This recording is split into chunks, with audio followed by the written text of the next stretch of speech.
Dan Arthur here for the I Love St. Pete Facebook group. If you're a business owner looking to connect with tens of thousands of potential new local customers, you owe it to yourself to get enrolled in our Key Tag Rewards program.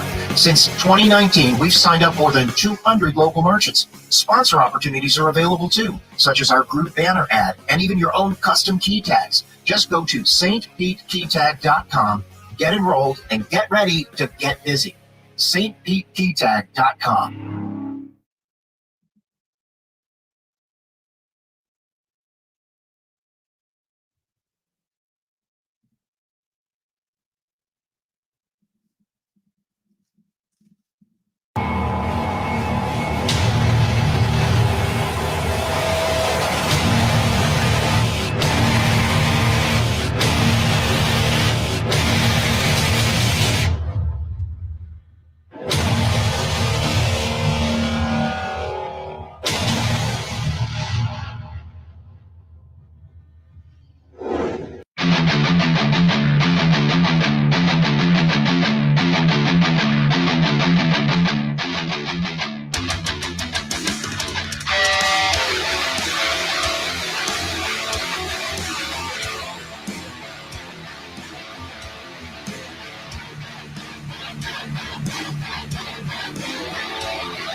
What's going on? Welcome back to another edition of the Evolution of Sports Talk Television here live on I Love St. Pete. It's the Sports Web. I'm your host, Peter Blake, giving you something to think about on this National Football League scheduling night. We find out who the Tampa Bay Buccaneers are going to play. So without further ado, let's go ahead and charge it up. Get ready, get set, go. Bring your passion, bring your excitement.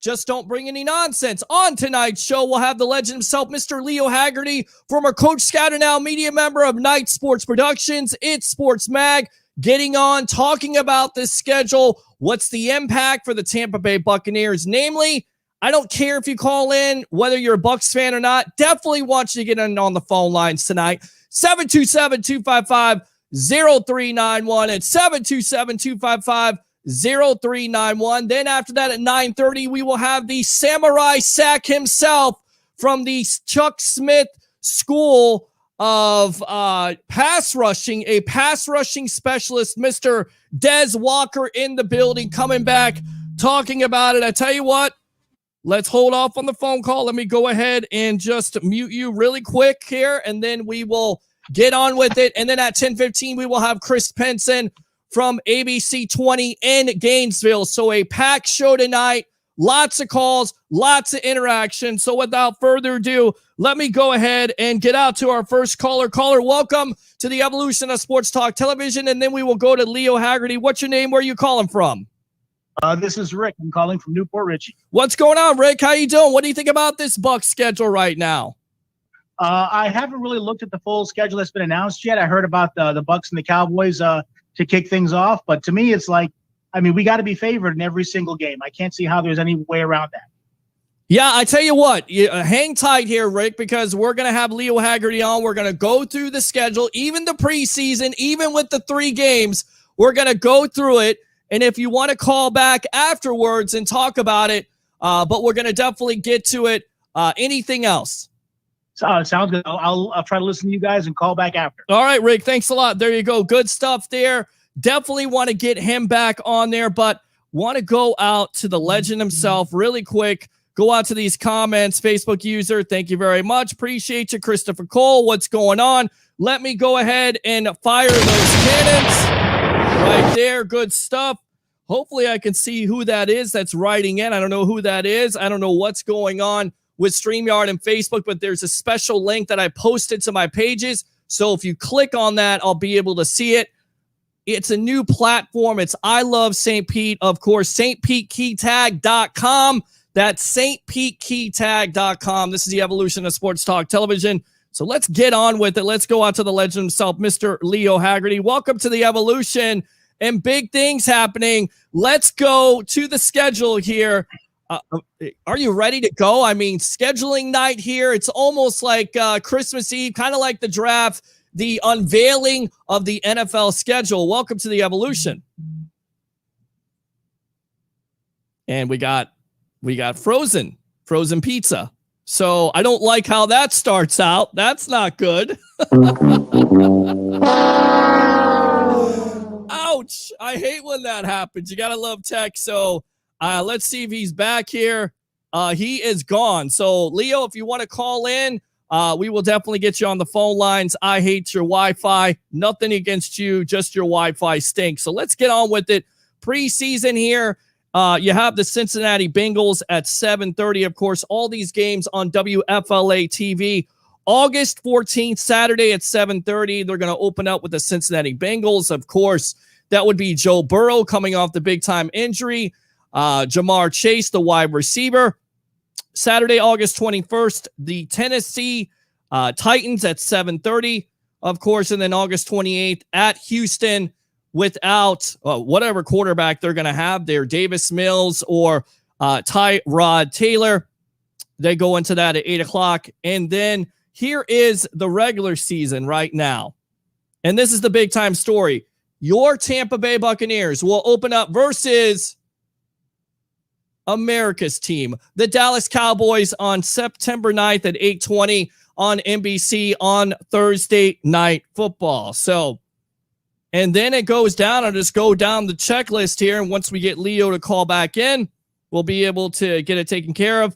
Again, Thursday, September 9th against the Dallas Cowboys. Sunday, September 19th versus the Atlanta Falcons. So, of course, 2 straight home games there to open up. Thanks to the NFL for letting the Bucs play at home. It's always good to open up. Of course, the big-time story with this Bucs team, 5 primetime games coming into this year. So, with that being said, you have the Atlanta Falcons are next at 4:05 on Fox. Sunday, September 26th at the LA Rams. That's a 4:25 game. You're going to notice a pattern here because the world champion, Super Bowl champion Tampa Bay Buccaneers are playing a lot of late games here. Sunday, I got to love this. You got to love this. And I'm just going to say October 3rd, it's versus the New England Patriots, of course, at New England, at Foxborough on my birthday. You got to love it. I'm going to go and fire the camera. That's a Sunday night game again, 8:20 at Foxborough, meeting his former team. That would be Tom Brady. Of course, Sunday, October 10th here in Tampa versus Miami. Thursday, October 14th at Philadelphia. So only 4 days rest. They play at the Philadelphia Eagles at 8:20. That's on Fox and Amazon and NFL Network. Then you have Sunday, October 24th. The Chicago Bears come to town, 4:25 game. Notice it. There's not many 1 o'clock games. The last 1 o'clock game was versus the improved Miami Dolphins, who are just 1 game away from making the playoffs. Of course, Sunday, October 31st on Halloween. I'm not making this up, really. Halloween. Oh, yeah, because I know everybody out there is looking forward to this matchup here, the rematch of the divisional playoff versus the Saints, possibly Jameis Winston, possibly Taysom Hill. It's at New Orleans. I mean, where would you rather play on Halloween? It's the New Orleans Saints this year, Sunday, October 31st, 4:25. Then you go into your bye week, so much earlier bye week than it was last year. Somewhat of an advantage last year. We'll see how that plays. Then after that, Sunday, November 14th at the Washington football team. Of course, once again, another rematch of the wild card playoff game. That's at 1 o'clock on Fox. November 26th, back to the scene of the crime. Instead, this time, the Bucs going to the New York Giants. Of course, they're going to be here 8:15 on ESPN, and that would be Monday Night Football. Gotta love it. All right, Sunday, November 28th at Indianapolis, 1 o'clock. There's a 1 o'clock game. December 5th at Atlanta, 1 o'clock. Once again, here at Raymond James Stadium against the Buffalo Bills, 4:25, December 12th. Sunday, December 19th, New Orleans, 8:20 here. And of course, that's Sunday Night Football. Once again, 5 primetime games for the Tampa Bay Buccaneers. Sunday, December 26th at Carolina, 1 o'clock. Sunday, January 2nd at the New York Jets, 1 o'clock.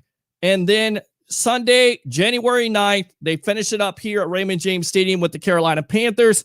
So there you go. Let me read these comments here. We'll try to get Leo back on. If we can't get Leo back on, then we'll just go to Des Walker here. I know it's a little bit early, but I definitely want to get Leo on. Once again, Christopher Cole. Hey, Peter Blake. I don't know who that is. Hopefully, I don't know some of these Facebook users. So thanks a lot for tuning in here. Appreciate you. And now, Rick Danford, you can definitely call in and give me your thoughts on the schedule. 727-255-0391 and 727-255-0391. Watching the best sports talk show, the Sports Web in the Tampa Bay area. My mother and also my future agent here on the Evolution. Go Bucks, Christopher Cole. How does everyone like Monday night matchups? Computer froze. What's the phone number? 727-255-0391 and 727-255-0391. Call in, Leo. And then Fred Swayze Moore says 20-0, which has been talked about. A lot of people have kind of talked about that. Could the Bucs go undefeated? Let me go out to the legend himself. We got you on phone line here, Mr. Leo Haggerty, as you froze. What do you think about the prospect of the Bucs going undefeated 20-0? Go. Peter, don't give me a heart attack. Come on. This team's going to have trouble going 7-0. Wow. Peter, the schedule is an abomination. You don't like it, huh? Oh, God. Let's start with the bye week. Okay. All right. They are going to have to play 9 games straight after the bye week. Remember, last year we lamented, that's my SAT. Oh, very nice. You're full of it tonight. Good job.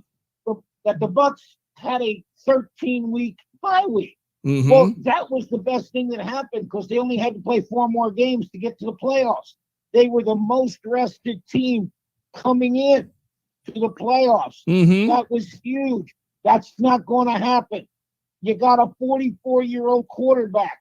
You're playing 7 1:00 games and 10 games that are going to be in prime time. And we know that the Bucs didn't do real well in prime time last year because it was out of their comfort zone. I can guarantee you that there wasn't a person on the Buccaneers that didn't cringe when they saw this schedule. And Peter, here's the worst part. Mm-hmm.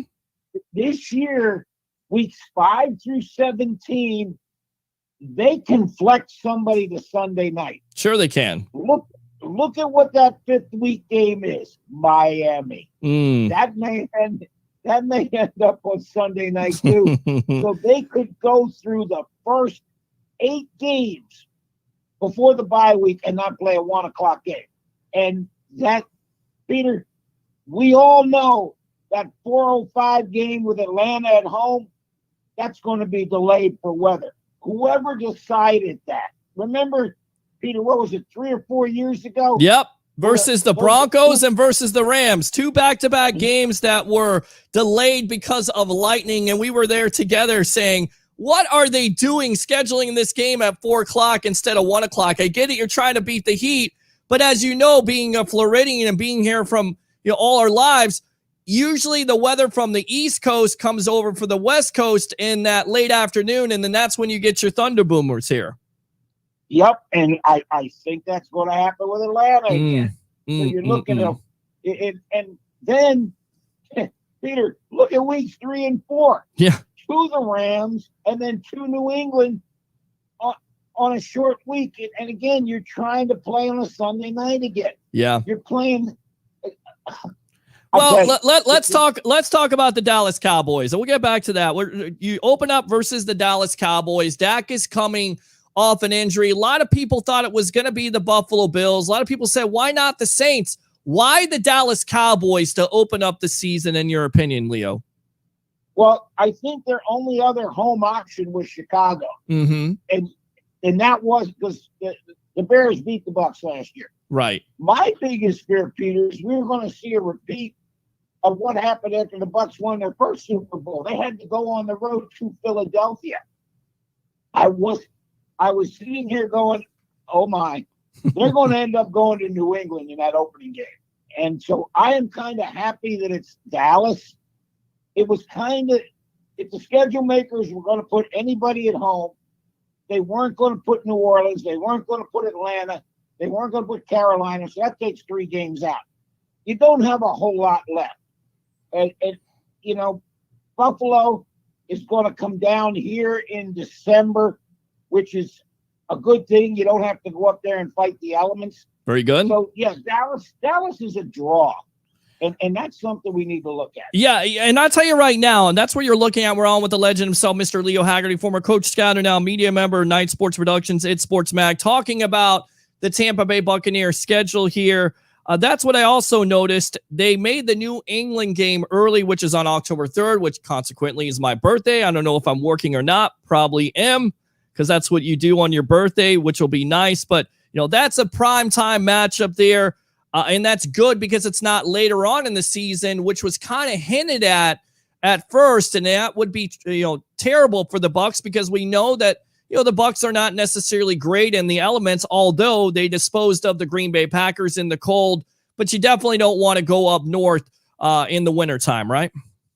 Yeah, and they're going to have to make a trip up there to play the Jets. Now, luckily, it's the Jets. They're in disarray trying to figure out who their quarterback is. They're trying to, break in a new one. They're trying to break in a new head coach at the Soleil. So, yeah, that's going to be a good situation for them. Weather, when you look at it, Peter, should not be an issue at all, except for that Jets game. Yeah. So it's a good schedule in terms of when you're playing people and where. It's a terrible schedule in terms of time and day. I agree. So, yeah, and I'll tell you, they're going to hit Murderer's Row when they get to the end of November. Mm-hmm. They're going to go to Indianapolis, to Atlanta, and I'm going to tell you right now, the most improved team is going to be Atlanta. If they can keep Julio Jones and Kyle Pitts healthy for 17 games, they're going to win 10. That's how much Kyle Pitts will mean to that offense. Well, here's my problem, and we're on with Leo Haggerty, the legend himself. My problem is that defense. Look, they may score 45 points, but they actually may give up 48 because that defense is so bad. So you're buying that defense? Has that defense done enough to improve? I get it. I remember the offense last year, and there's already been talk about Julio Jones being traded, so we'll see how that works. But you're exactly right. They have Ridley. They have Pitts. They have Matt Ryan. To me, he's on a little bit of a decline. But the main question, and it's also the main question with the Cowboys in the first game, is the defense. Have the Cowboys done enough with Dan Quinn being the new defensive coordinator? And do you feel like the Falcons have done enough to compete with the Bucs in the NFC South? Peter, let's talk about the 800-pound gorilla in the room. Mm-hmm. There's a 44-year-old quarterback lining up under center for the Buccaneers. That is an anomaly. That is amazing. But again, he's one hit away from not being there. It'll be interesting to see with 17 games how the Buccaneers deal with Brady. You may see him get a week or two off, like that bye week. Mm-hmm. Washington the following week. Sure. You may see Brady come up with a sore shoulder, a turned ankle or something, where he gets another week off. Because I think if they have all the pieces in place come the middle of January, that's the key. If Brady only plays 13, 14 games, but it's the right 13, 14, now you're in good shape. You're absolutely right, and I think a lot of people looking at Vegas, looking at the Vegas lines, the Bucs are highly favored versus the Cowboys. It looks like they're highly favored. I mean, you look at the schedule, you talk about the primetime games. The Bucs did struggle last year with those primetime games, although they did beat the Giants, which was an important one, and of course they went into the playoffs and just ran roughshod on their way to the Super Bowl. In your opinion, do you think this team can handle those primetime games and some of the things you talked about? And how many wins are you looking at right now? I say 14-3, man. I'm going high on this. What do you say? Not even close, Peter. Wow. I'm saying 11-6. Wow.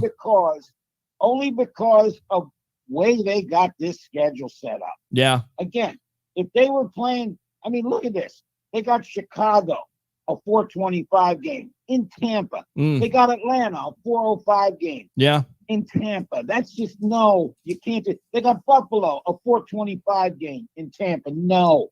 They did them no favors by this. And I'll tell you what, Peter, 11 wins the division. So let's not get all, people are talking about, 16-1, maybe 7. No. 20-0 you hear. Of course, Brady comes out a couple weeks ago saying that he would trade 2 Super Bowls, not 1, Leo, 2 Super Bowls to go undefeated. Maybe that's on his mind. Look, it's very tough to go 20-0. I mean, you have to be certainly perfect. We go back, of course, to the 72 Miami Dolphins, popping champagne because nobody's able to do it. The closest team that was able to do it, of course, the 2007 Patriots. In the grand scheme of things, do you think this is the overall favorite to win the Super Bowl with what they did in the offseason and free agency and, of course, the draft? They've got a very good chance, Peter, of going back if they can stay healthy. That's the big thing. Okay. And you know what? If I'm Tom Brady, I'm saying the same thing. What else do I have to accomplish? The only goal I don't have is an undefeated season. Sure. And, if you plant that seed right now with your teammates, okay, great. Now we're not only trying to run it back, we're trying to run it back undefeated. And that's a whole different animal. So well, remember, BA said, they're going for 2. They're not running it back like Kansas City, so don't get caught saying that. But speaking of Brady, we're on with Leo Haggerty, former Coach Scout and now media member of Night Sports Productions. It's Sports Mag. Of course, Jason Light was on the Rich Eisen show on the Peacock Network, and he was asked about Brady's future, and Jason Light had this to say. Of course, this was asked by Eisen. Did he give any indication at all how long he wants to play? And, of course, Light replied, no, I want to keep all those conversations, most of them private, but no inkling at all. I'm told him if he wants to play until he's 50, he feels like he can still play. He can play till he's 50. So it's been talked about Brady playing after he's 45 or until he's 45. I mean, what's your opinion of this? You think the Bucs are just saying, you know what, we're just going to let this guy play when he wants to play, unlike what the Packers did with Aaron Rodgers, trying to get his successor, although the Bucs did draft a Kyle Trask, but of course you're not going to push a Brady out when he's playing at a high level, right? Correct. And you know what, Peter? I'm going to pose this question to you. If the Bucs win another Super Bowl, if they throw a deuce up on the board, as Antoine Winfield, I was so happy to see that, but that's another story for another time. Right. Does Tom Brady and Bruce Arians ride off in the sunset with 2 Lombardi trophies? I think that's a possibility. Yeah. Well, I think it's certainly a possibility, and going for 8 Super Bowls, of course, 11 Super Bowl appearances. So that was interesting in itself. The thing that I got out of the interview is how basically Light was deflecting that, Tom Brady isn't in on all of our decisions. Do you buy that? Because much was made about, who he wants to go out there and get. He does have some say, not only on the offense, but players like an Antonio Brown or Gronkowski. So do you necessarily believe what Light is saying? Does Brady have a little bit more control than Light's letting on, or do you take him at his word? No, I don't think he has a lot of control, but I do believe that, like a player like Antonio Brown, who had played with Brady, sure, I got a feeling they went to him and said, hey, would this be a mistake? Or Brady came to him and said, hey, the guy's for real. We can make him fit in. So, yeah, I think he has a say. I don't know how much of a swing he has on Jason Light and the administration there, but I think he does have some sort of input, albeit not a lot of input, but he's got a little bit of input. Yeah, I definitely think he has some input. How surprised are you by the chatter in Jacksonville? And this was revealed by Peter King on Monday for ProFootballTalk.com. And of course, in his Monday morning quarterback article that the Jaguars are going to sign Tim Tebow. And then the backlash from other players around the league, the talk of Kaepernick hasn't signed. Why does Tebow sign? And it's easy. It's all about the relationships that a player has. And of course, Tebow has that relationship with an Urban Meyer. With all that being said, do you think this works out? Is this risky by the Jacksonville Jaguars signing a 34-year-old tight end who's never played that position before? Peter, let me give you a little backstory here. Please do. Tim Tebow's senior year in high school, they're playing Armwood right down the road here. Sure. And Armwood's fullback is just tearing them a new rear end. Guess who ended up playing defensive tackle in the fourth quarter and shutting that fullback down? Mm-hmm. Tim Tebow. So trust me, the guy is going to be able to play. He's not going to play quarterback. I mean, don't even come back and say put the Colin Kaepernick in, because they're not signing him as a quarterback. No, they're signing him as a tight end. I agree. And you know what? The guy is tough. The guy will do whatever you need to do. And you know what? I wouldn't want to try to meet him, with a full head of steam if I'm a safety or a corner, because you know what? He won't look to avoid you. Yeah. And I can remember Steve Barcardapone, our Tennessee Titans guy, when we were talking about Henry, and I said, "Are you making a business decision to tackle him?" He said, "In the first quarter, it's a business decision. In the fourth quarter, it's a retirement decision." So, yeah, I don't – what does it hurt to sign him? Right. That's what I'm saying. Like, there's all this controversy about signing him. It's like, look, if Jacksonville and Urban Meyer feels like he's going to improve the team, and I get it, you're going to take away from playing time, but that's their decision. What you hear from TMZ Sports, he looks like he's 18 again, so he's in great shape. If he can play the position, he can play the position. Enough with the controversy all the time. He's not going to play quarterback. You have Trevor Lawrence, but of course it gives you another option because he has played quarterback. And of course he's familiar with Meyer's system. What is the big deal, Leo? And you know what, Peter? All of a sudden, you got a goal line package where you can take Lawrence out and put Tebow back there. Thank you. In the shotgun and say, run it over tackle. Yep. And he'll get in. Yes. So, yeah. And you know what it does, Peter? It forces people like Todd Bowles to waste practice time on preparing for that. Yep. You got to get into the mind of Urban Meyer. And Urban Meyer wants to make you try to defend every little iota that he has. Now it is Tim Tebow. Okay, I can line him up in the shotgun. Mm-hmm. I can line him up at tight end. I can bring him around on a reverse and throw the ball. So, yeah, there's a lot of things. Now, all of a sudden, you got to prepare for it. I don't see where this is a bad move. I don't either. What's the Aaron Rodgers situation looking like? Is he going to go to the Broncos, in your opinion? I still say the Raiders. Or is he ever going to get traded? Or do you think it comes down to a contract? I'm going to get into this a little bit later, but one of his former players said it's all about the contract. Is this a contract dispute between Rodgers and the Packers, and basically Rodgers has all the leverage? Or in your opinion, do you feel like Rodgers wants out of Green Bay and eventually he'll get his wish? Peter, he doesn't want out of Green Bay. He loves the fans. He loves the atmosphere. Again, you're the only act in town. It's not like the Buccaneers got to go, well, wait a second, the Lightning just won the Stanley Cup. No, Green Bay is the only act in town. So, yes, I think he wants to stay. I think the Packers would be foolish not to try and bend over back. You know what, Peter? Stop trying to think that this is a average quarterback. He's the MVP. He's the guy that got the Packers there last year. And the fact that it's even got to this, and you know what, Peter, there's some interesting comments coming out about Adam Schefter actually releasing this information, and maybe it was a little bit bogus. Yep. So That's what you hear. He's hearing rumors. He did it on draft night. All the criticism was on Rodgers, but this was an Adam Schefter thing. Good stuff. Want to leave you with this, and then we'll get you out of here, Leo. We got Des Walker, pass rushing specialist from the Chuck Smith School, which he works with NFL athletes, college athletes. So definitely pay attention to this man. The Samurai Sack himself will be coming on. Dak was asked about, and of course that would be Dak Prescott, the starting quarterback of the Dallas Cowboys. I'm excited to get back on the field.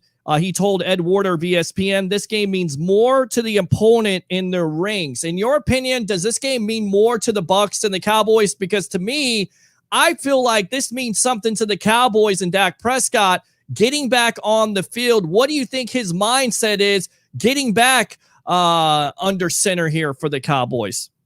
Oh, I'll tell you what, Peter, you're coming off an injury. You are just salivating to get back on the field. Now, keep in mind, if Dallas comes in here and gets beat, no big thing. All they need to do is go 8-9 maybe. That may win the East. Again, it's not a good division. No, with what they got going on. Yeah. And the problem it's not a good division is they really have some banged up quarterbacks, and they got some unknown quantities at quarterback. Sure. So again, you got Philadelphia as a question mark there with Jalen Hurts. You got the Giants. Is Jones the guy? I mean, we're still debating. And you got Dak coming off an injury. And Washington, they had to play their third-team quarterback just to get into the playoffs. So it'll be interesting to see how this actually plays out in the East. But you know what? There's a lot more pressure on the Bucs than there is on Dallas because of the expectations that's being put on this football team. Good stuff, Leo Haggerty, the legend himself. Go ahead and promote yourself here on the Evolution of Sports Talk Television Live on I Love St. Pete. Go to www.itsportsmag.com. And by the way, we just did an interview on It's Sports Magazine TV of Paul Stewart, who is the greatest Buccaneer fan in the United Kingdom. Peter, if you get a chance, go to buckpower.com and see. He is like a litany of Buccaneer history. Great stuff. Sounds good, and I don't know when I'm going to be able to get on there, but I definitely need to get on there. It's Sports Mag TV. Leo Haggerty, thanks a lot for your time here on the Evolution of Sports Talk Television. All right, boss? All right, and let's talk Monday after rookie camp. How's that sound? Sounds good, my friend. Thank you very much. Leo Haggerty here, gracing us with his presence, of course. Leo word, and that's for that guy right there, the grandfather that I never had. Let me go out to the comments here from these guys, and then we'll get the Samurai Sack on himself, Mr. Des Walker. Hey there, Mr. Blake. Want to catch a game this year? I got you on the ticket. Love it. Rodgers could just retire. I don't know who the Facebook user is, but whoever it is, thanks a lot. James Elliott, every quarterback is one hit away. Agree with that. But of course, with Brady's age, a lot of people doubt it. I get what Leo's saying. Once again, the onus, Leo word, will be on protecting a Tom Brady. Of course, protecting any quarterback that you have, but especially a Brady with his age. He's still playing at a high level, though. They said this all last year. Here we are, and Brady played with a knee. Come on. Milo Jackson says Brady isn't missing any games. It's not in his DNA to take time off. James, again, besides his leg versus the Chiefs, Brady has never missed a game, I believe. Long time ago, I believe it was in 2003, when the greatness of Matt Castle came in, stole money from a bunch of teams because he had a system and he played well with the New England Patriots. It'll be 11-5, leading him to the playoffs that year. Rest of the season, but just that injury. James, again, run the table. Bucks time 12. I like the schedule a lot compared to prior years. Of course, you could forget 2 years ago, starting out the first 7 to 8 weeks on the road. I hope it all works out for him. I agree with you on that. Tebow playing tight end has nothing to do with Kaepernick. Tebow is there for one reason, culture change and leadership. I like it. And Christopher Cole says Brady will have the team ready. So let's get out to the Samurai Sack himself. Of course, pass rushing specialist for the Chuck Smith School. This guy right here, met him 2 years ago at camp, had no idea who he was, gave him my card, and here we are. You're big time, man. You've been working out with NFL athletes, training those guys, and then also the college athletes. Welcome to the evolution of Sports Talk Television. How you doing, my friend? I'm doing good, Blake. Hey, man, don't you ever scare me like that again. When I saw that post, I didn't know if you was retiring or you was calling it quits. I was like, man, Blake got me messed up, dog. He ain't about to leave early on my watch, dog. A lot of people thought that too. Walked away from the other platform, doing my own thing. Okay. A part of a great platform now called I Love St. Pete. 76,000 following. That's what I'm talking about, man. Yes. We're just building up instead of regressing. We're progressing here on the sports web. And let's talk about this schedule. How surprised are you that the Dallas Cowboys are opening up versus the Super Bowl champion Tampa Bay Buccaneers on Thursday Night Football? Hey, Bucs fans, this is what you wanted, right? All these years, man. I'm gonna let you know right now. It's been a while since the Bucs been in the prime spotlight, but this is what you wanted against American team. First game out, hey, the expectation has risen. So let's see what y'all about now. Hey, obviously did a great job in the Super Bowl. It's an amazing stats. You guys are the first team I forgot in like 10 years to bring all 22 starters back. Hey, that's always a plus when you got chemistry going all across the team from both offense and defense. But hey, let's see if you guys want the smoke. In terms of the outcome, man, I don't know, man. I don't know what Bucs we gonna get, man. Blake, you tell me what you feel with that. Well, I'll tell you right now, this team, after the bye week last year, just steamrolled people, especially defensively. You saw the destruction. You had the love to see that versus Patrick Mahomes and the Kansas City Chiefs. They sign a Shaq Barrett. Of course, they have JPP coming off an injury. Now he's going to be at 100%. You have Vita Vea back. Yeah. I feel like the sky's the limit. Everybody talks about the offense, but let's talk about this defense. I mean, how good can this defense be? You saw the second half. You saw the Super Bowl. Yeah. Can they actually get better, in your opinion? I feel like they can get better, man. Unlike being a former defensive lineman, when you bring the same guys back, it's like bringing chemistry back. You know how one person like to run their certain games. You know how another person like to run in certain games. So a lot of things that the Bucs do, they run something called a cover me. Here's what a cover me, guys, for guys who are not familiar with football or pass rush work. A cover me is the edge guy usually have a freestyle rush where they can choose to go inside or they can choose to stay outside. But anytime when they hit it inside, the defensive lineman, whether it's Sue, Nacho, or Vita Vea, they have to work around JPP as well as Shaq Barrett. So these guys, it's like a pick and roll. I'm Chris Paul, and I'm Blake Griffin back on the Clippers. We know exactly how we like to work things when we come in and work our movement. If Shaq likes to work his cross chop this way, and JPP like to work his long arm club another way, guys across the line knows how to work with each other. This is really, Blake, a unique situation. As you know, back in the day, offensive linemen and defensive line, like a whole unit, used to play 6 and 7+ years together.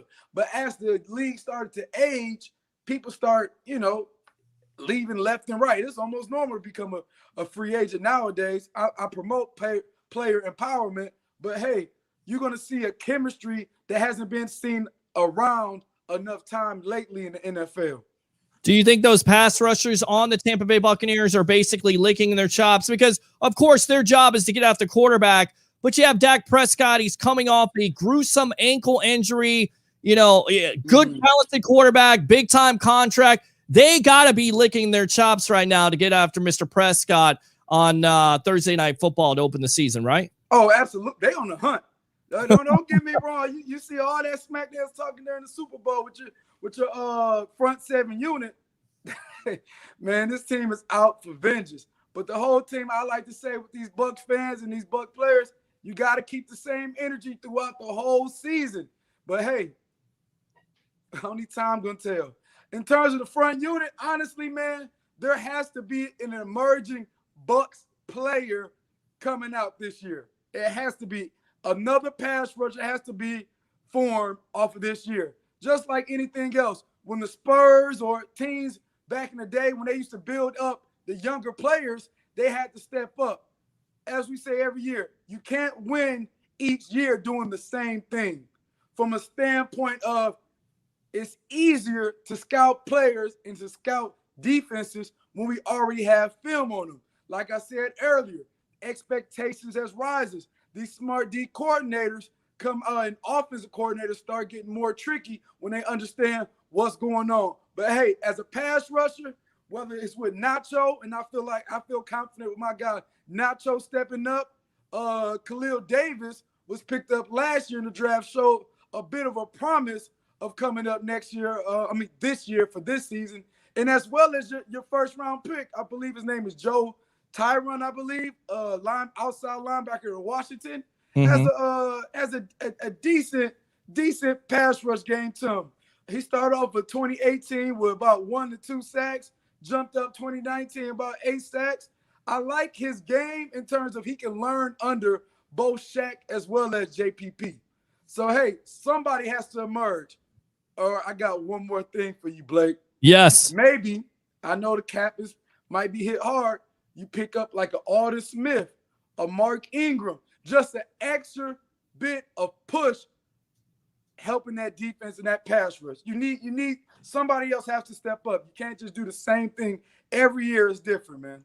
Yeah, you're exactly right. And we're on with Coach Des Walker of the go ahead and promote yourself because I don't get this necessarily right. It's the Chuck Smith Wrestling Academy. Go ahead and promote this because I'm gonna put some respect on my man. Yes, Chuck. please do it because look, Chuck Smith was a killer. Yeah, killer for the Atlanta Falcons. He was a Bucs killer. Bucs fans, old Bucs fans. You know what I'm talking about. So go ahead and do it right. First thing, I'm Coach Des Walker, a pass rush specialist at Chuck Smith Training Systems, where we train, consult all pass rushers in the front seven. I work all the way from the NFL all the way down to the youth. And here's the crazy thing about my job. I can see what's happening now in terms of what's happening in the front seven, as well as I can see the guys that are coming up. One day I might walk in, I'm training with Justin Houston. The next day I'm training a 9-year-old who ain't never get a sack in his life, but I'm teaching him how to develop and be a great pass rusher for years to come. If you want to get sacks, I'm going to be straight up. You got to come to me at 833-222-7225. That's 833-222-7225. Hashtag Samurai Sack.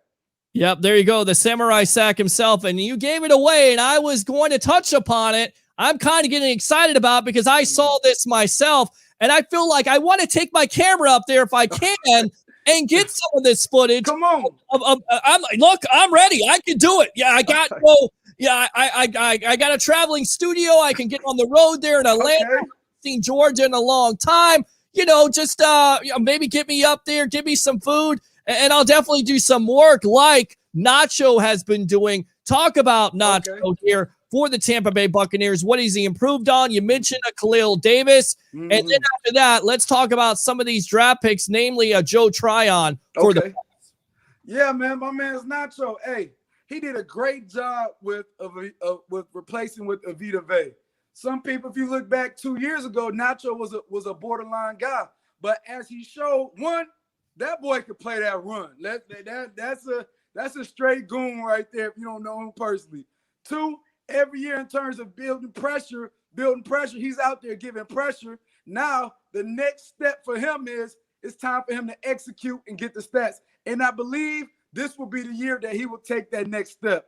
Nacho has done a great job rotating with Sue and the Vita Vea. But, hey, real talk, he's going to be ready to take that step. Working a lot on his side scissors, cross chop.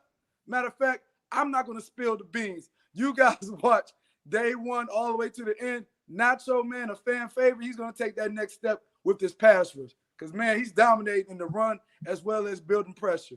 Now, my man Khalil Davis, those twins were the Shaq of the draft. We kind of talked to you about it previously on the show, last show when I was on.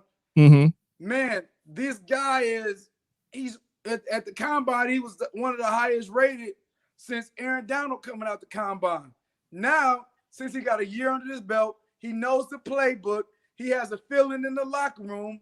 Hey, man, he has to produce as a great rotational player. And then, hey, why not be the next future defensive tackle for the next 5 to 10 years for the Tampa Bay Bucks?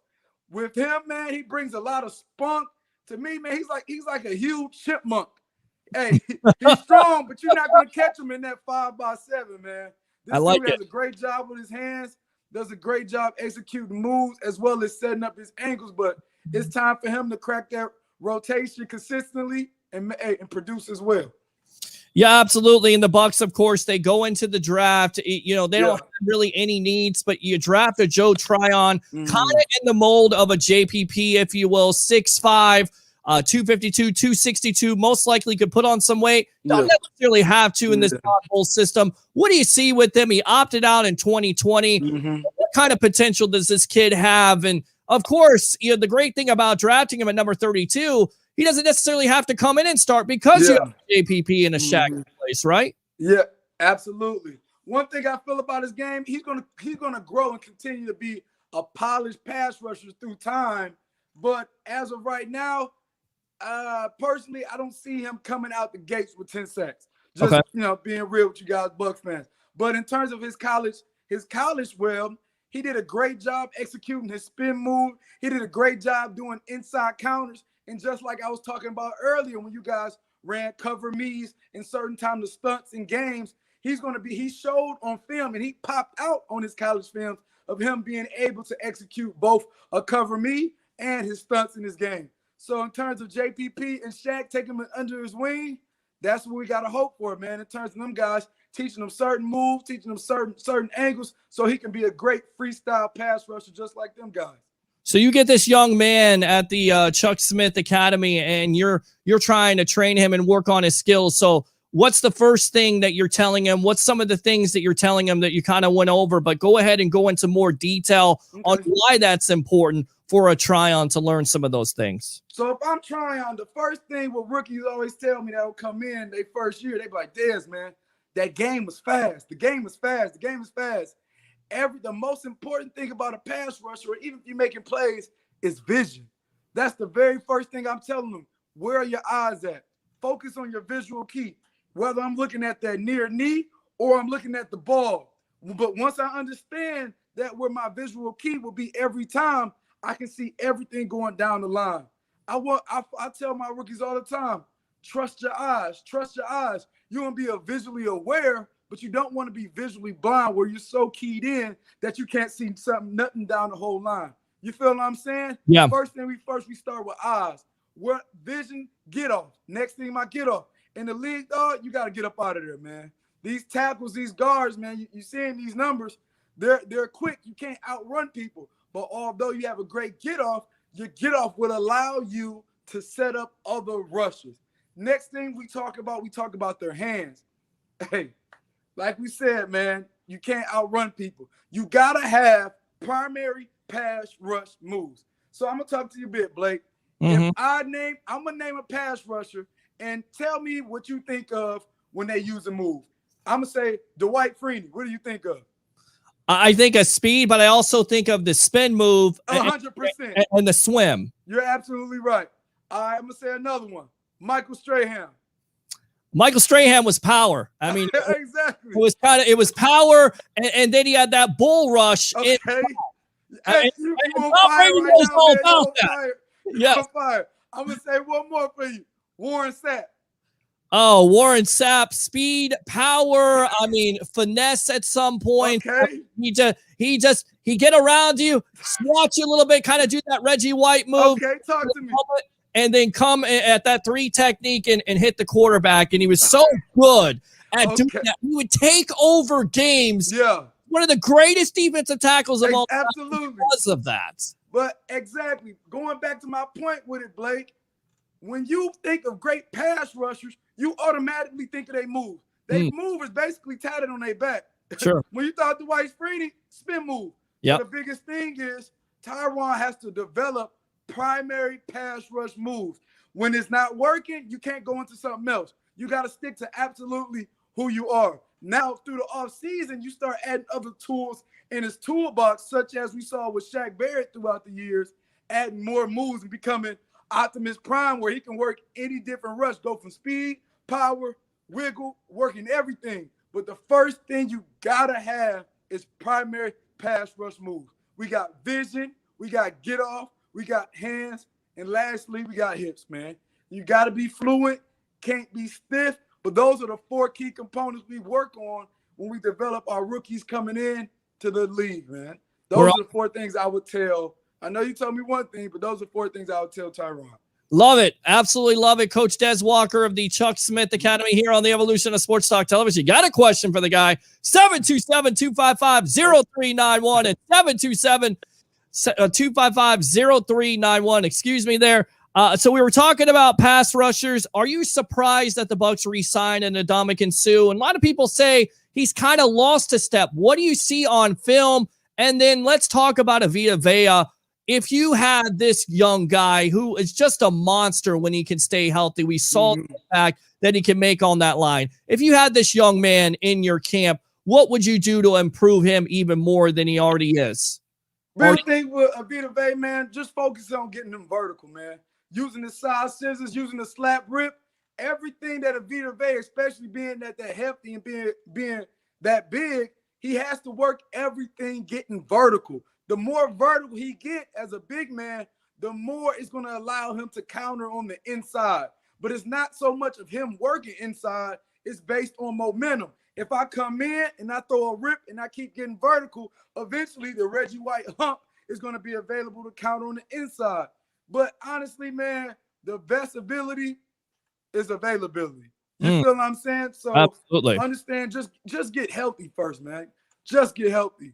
Not sure if he's healthy right now. Hasn't done research. Can't speak upon that. But my thing I'm telling Vita Vea right now is keep working, getting vertical, and then counter it. Keep working this counter, man. Yeah, I mean, and that's the thing with Suh, with Vea, those 2 big hosses in the middle. Yeah, I was kind of looking at Christian Barmore. I like the try-on pick. I'm surprised that a Barmore slipped. Why did a Barmore from Alabama, who had 8.5 sacks, slip in this draft? Because a lot of people say, well, the defensive tackle, it wasn't a great draft for that, but Barmore goes to the New England Patriots first. What do you think about that pick, and why did Barmore slip so far in this draft? Well, in this draft, man, the offense was just coming left and right off the board. You get quarterbacks, you get wide receivers come off the board really high, so it's not leaving a lot of spots for the pass rusher. But honestly, man, in this draft, only time can tell in terms of who went certain places rightfully. You feel what I'm saying?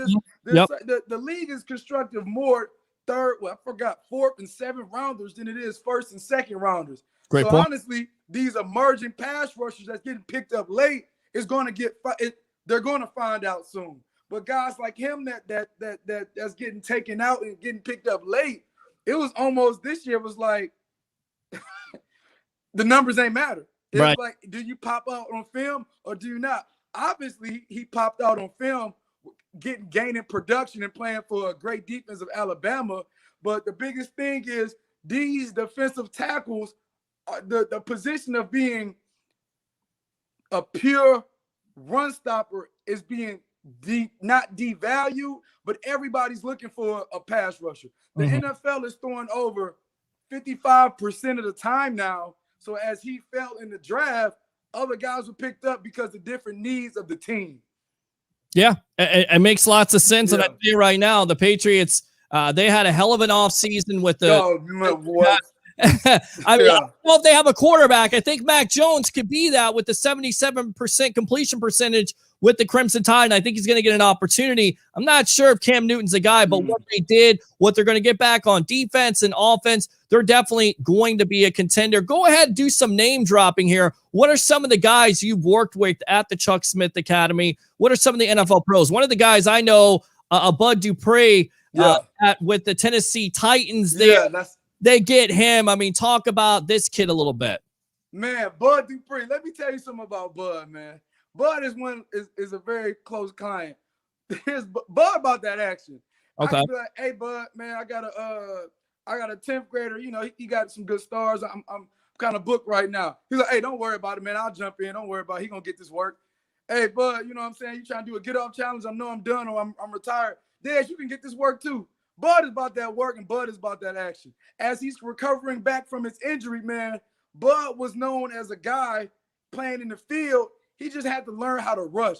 He came down, worked with Chuck Smith and myself, learned moves learn the different rush angles of how to attack the cross chop, how to use the side scissors, how to bring a head fake in and a head fake out. Bud Dupree is a special, unique, a mixture of both athleticism as well as skill. Guys don't remember when Bud first came out, he was extremely raw. In terms of pass rush terms or football terms, raw means untaught. No seasoning, no peppers, no Cajun season, no nothing. He was built from scratch. Basically how I cook, by the way. Sometimes exactly, I don't season it up enough. You got to season it up a little bit. You got to marinate it. Go ahead. Exactly, yeah. But Bud Dupree, man, I'm excited about it, man. I know he's eager. He's been working. He's been training hard to get back in the mix and get back to another double-digit sack season. But, hey, Steelers fans, they're going to miss this guy. Steelers fan favorite, but Bud Dupree, he's a great example of both technique as well as athleticism. All right. Speaking of athleticism and a possible, injury and availability, what was your thoughts on the Arizona Cardinals signing of a J.J. Watt and the money that he got? Has he seen his best days? And do you feel like he can make an impact on that defense to basically make the Cardinals a playoff contender? Absolutely, man. J.J. Watt, he's one of them guys. He's a culture changer. He's going to promote guys. Hey, man, stay after practice. Let's work on our side scissors. Let's work on our slap rip. Let's work on our bull rush. He's going to come in before anybody in the weight room, and he's going to leave last before everybody gets out. He's a culture changer. The Texans, man, they gave away their hopes of possibly ever winning the Super Bowl with a franchise culture changing guy. Man, J.J. Watt, you slip him in right next to Chandler Jones, one of the best pass rushers in this last 20 years. Man, dog, this is gonna be something. But in terms of having this, JJ got this left. Man, he ain't done. JJ, he's gonna be the type of guy, man, that you guys gonna have to pull him off the field before he retires. But JJ Watt working his bull rush, working his two-handed ghost, coming out countering with the swim inside, swim outside. Man, J.J. Watt is gonna be a premier captain and leader and veteran for all the guys who come in the Cardinals. Man, he's gonna be a culture changer with his pass rush, his play, and as well as him as a person. Yeah, I mean, you talk about Freeney. He was one of those guys who could still get it done. He wasn't hanging on, and I feel like Watt is in that same mold. Both of these guys most likely are going to be in the Hall of Fame one of these days. Talk about some of the other NFL guys that you work with, and then we'll get into the draft because I know you were working with some draft picks. So talk about some other NFL guys that you're kind of spotlighting, that you're kind of looking for, big-time production this year in 2021, Des. Man, 2021, man. I'm expecting these guys, man, both from the draft as well as some of the guys coming out.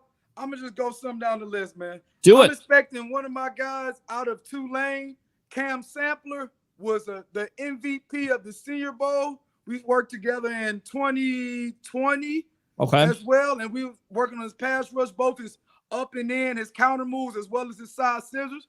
But he is a slept-on defensive lineman that is not to be messed with, man. He does a great job. Those Tulane guys, those pick guys, those guys came in and they produced. Although they got picked up late, it doesn't matter. The first thing I tell my guys, it doesn't matter where you go. It matters what you do when you get there. We see it all the time.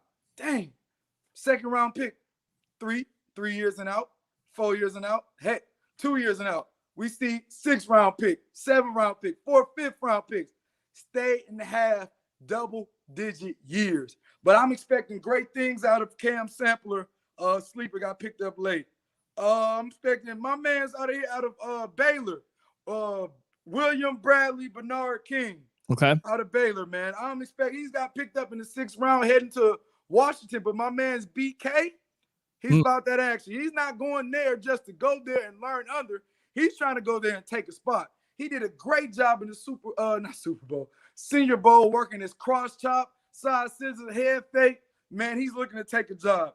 Next thing, I'm going to go to my man's Quentin Bohannon out of Kentucky, D tackle for the Cowboys. This guy is I would say, a longer and taller version of a Vita Vea as of right now. Wow. But in terms of him fitting in to the Cowboy scheme and system, man, one, he's going to be able to stop that run. Two, he's going to be able to make pressure as well as get production out of getting after that quarterback. Next thing, I'm going to go with my man's Wyatt Huber out of K-State. So both Cam Sampler and Wyatt Huber is going to Cincinnati.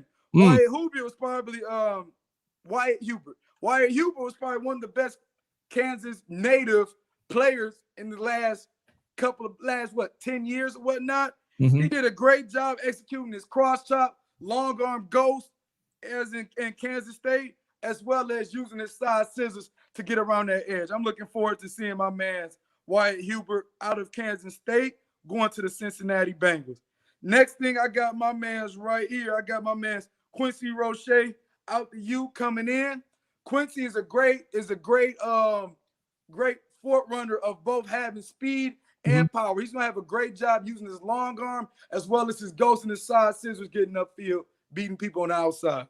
Let me ask you about the University of Miami, because they had some pass rushers. And there was some debate, and of course, Jalen Phillips went ahead of Gregory Rousseau, who, a couple years ago was a top sack artist, and then he decides to opt out. Phillips takes his spot. In your opinion, do you think it's a steal for the Buffalo Bills to get a Rousseau where they got him? And do you believe in a Jalen Phillips? Can he overcome those concussions to where he could be a productive defensive end and edge rusher? Now, the biggest thing with Jalen Phillips protecting himself, he has to use his move. He has no choice. There was a time when I was speaking to Adrian Claiborne, we was training. There's a lot of time these guys who's not Adrian Claiborne, I apologize. I was speaking to these guys when we was training. You can't set up everything off of power, because if you get used to setting everything off of power, your shoulder hurt, your head hurt, your back hurt, everything begins to hurt, and you start to lessen your career. He has to go in with the mindset of, hey, I'm about to use these hands. I'm about to be like Muhammad Ali. I'm about to work these hands. I'm about to work these moves, because if he sets it off of power, then it's going to go down crashing type deal.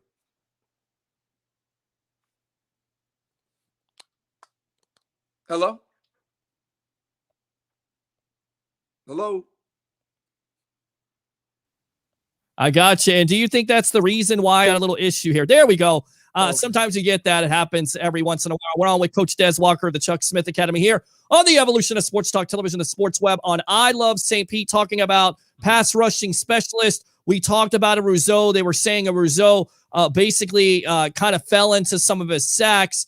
I don't think that was necessarily fair. Yeah. He's a beast at this point. I think he's going to definitely do well with the Buffalo Bills. But is that the reason why what you just talked about, guys coming in, not necessarily having the moves, is that the reason why you have a bust rate for defensive ends and edge rushers? Because they're used to only a couple moves. They don't develop all the moves, and basically a team gives up on them. Is that the reason why the transition process from the college game to the NFL game is so tough?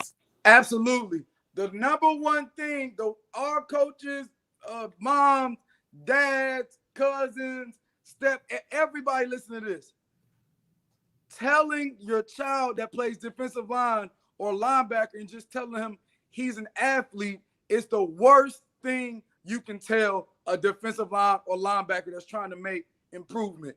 If you keep telling them that they're athletes, they're not going to focus on their skill. I've been told, oh, you're tall and long. Use the long arm. No, there's tall and long guys like Mario Williams and Julius Peppers who have multiple moves. JPP, multiple moves. And here's a guy I want you to look at right now, Leonard Floyd. Perfect example. Top 10 pick at the Bears. All of a sudden, oh, man, what's going on? You're a top pick. You should just run around people and go get sacks. Oh, he went to what? The Rams. He came down working with Chuck and myself, and he got moves, and he got what? 12-plus sacks. Yeah. It's about moves. You can be an athlete all you want. It's going to stop. I promise you. Guys who don't have moves are inconsistent. There'll be times like, let's get an example. Vic Beasley led the league with 19 sacks. All of a sudden, where's he at? Doesn't have a job. It's about moves, man. The worst thing you can tell a pass rusher is just be an athlete. There's no information in that. Yeah, it's kind of like the comparison to being a quarterback, right? I mean, you're an athlete and you've got to learn the intricacies, Leo word, of the game. You have to go through your progressions, not only your first one, but your second and third. And even if you're an athlete, even though it can help you out, eventually a defensive coordinator is basically going to get your tendencies and they're going to be able to shut you down. So you have to be more than an athlete to be a quarterback. The same thing with the defensive end. Who are some of the other NFL guys that you've worked with? You talked about Leonard Floyd. And who are some of the guys that you're looking forward to seeing? You talked about Max Crosby, I think. Yeah. Oh, yeah. Man, out year for the Raiders. Max Crosby being paired up with Yannick Ngakoue. Man, for me personally, I don't care what the score says. I'm eating my popcorn. I'm watching them work, man. They going to give guys a lot of work. Grady Jarrett, man, he's on a mission. He's not trying to be talked about as one of the best defensive tackles. He's trying to be looked at as the best. So, man, I'm gonna be hoping for a double-digit sack guy out of him. Guys like I can't wait to see Montez Chase go after it again. This is going to be a great year with them 1-2 punch, having another year under them. I'm calling it right now, Blake. Best duo in the league. I'm sorry, Bucs fan, but next year I'm going my man's Montez and Chase being the best duo, dog. Yeah, I mean, Montez Sweat, a young pass rushing specialist, of course. Would you say coming out of college that he was raw and he basically got top moves? And then you have Chase Young on the other side, who just looked like a monster. That Washington Redskins defense, especially in the middle there with an Allen, a Deron Payne. Oh, by the way, getting Alabama hosses there as my uncle, he's in the room. Get those big hosses in the middle, and then you can free up on the outside. Talk about a Montez Sweat and talk about a Chase Young and their development for that Washington football team. That defense is very scary. Absolutely. Montez Sweat, coming out of college, he was great at using the long arm. Now, as he came into the league, he started throwing a head fake, working his side scissor, his swipe. He started beating them people inside. He kept sticking with the long arm. Every year, he kept building up and crafting into what he is, and he's still going to get better and better. Now, Chase Young, he's going to have one of them impacts that you're going to remember a lifetime. He's going to have one of them leaderships, not one of them leaderships like a Ray Lewis, one of them leaderships like a Brian Dawkins, one of them leaderships like Ed Reed. He's going to be the leader as well. He's going to produce as well. Chase Young, man, them Ohio State boys with Bosa, Chase Young, Nick, these guys coming out with development. That's why, man, development is key. But I can't wait to see those guys. Payne, man, took a huge step. He's gonna have another good year, and he's a pretty underrated defensive tackle as well. Why did Payne take a step? Well, what did you see in his development that made him take that next step? And I get it, it's the Washington football team, but what do you think gets him over the top as maybe not an underrated defensive tackle, but one of the premier defensive tackles in this league? Well, working with Payne last year, the biggest thing is he realized man, I had to keep my feet moving. My point of contact is closer and closer the closer I get from a 0 to a 3 tech all the way out to the 5. The engagement between the offensive linemen increases the closer you are to in the trenches. So as he started working and kept getting vertical, hey, it's always great to help when you got two snipers coming in on the outside. So now, shoot, all he had to do was work his hands, throw a rip, and get vertical, and, man, sacks was coming to him. He had a couple of games where he went off about, I believe, 2 sacks a couple of times, and he started producing, getting vertical, using a rip, finishing his rushes. Man, Payne took a huge step, man. Absolutely. Who are some of the guys that you haven't worked with that you're looking forward to seeing this year? Who's the standout guy? You always talk about Aaron Donald being one of the best defensive players in the game. Who's the next guy, in your opinion, that's going to step up and maybe attain that role, in your opinion? The next guy I feel like he'll step up is Danielle Hunter. I got Danielle Hunter. Got hurt last year. Was the youngest guy to get the 50 sacks out of anybody in the NFL ever. Man, I believe as a pass rusher and as a technician as he is, he's going to take that next step and take that crown. now, there's enough said in terms of going out and doing it. But hopefully, I would love to see him take that next step and that injury not hold him back. Love it. Good stuff there. I'm going to get you out of here on this. You look at this Bucs schedule. How many wins are the Tampa Bay Buccaneers, in your opinion, going to have this year? They bring everybody back. That hasn't been done in a long time, since the Pittsburgh Steelers of 79, the Oakland Raiders of 77. So in your opinion, how many wins, and in your opinion, do you think the Bucs can repeat? Okay, I'm going to go down the list with you, big dog. I'm going to go down the list. Okay. All right, Cowboys versus Bucs. I'm going with the Buccaneers, man. That's number one. I'm gonna go with the Buccaneers. I agree. Rams versus Bucs.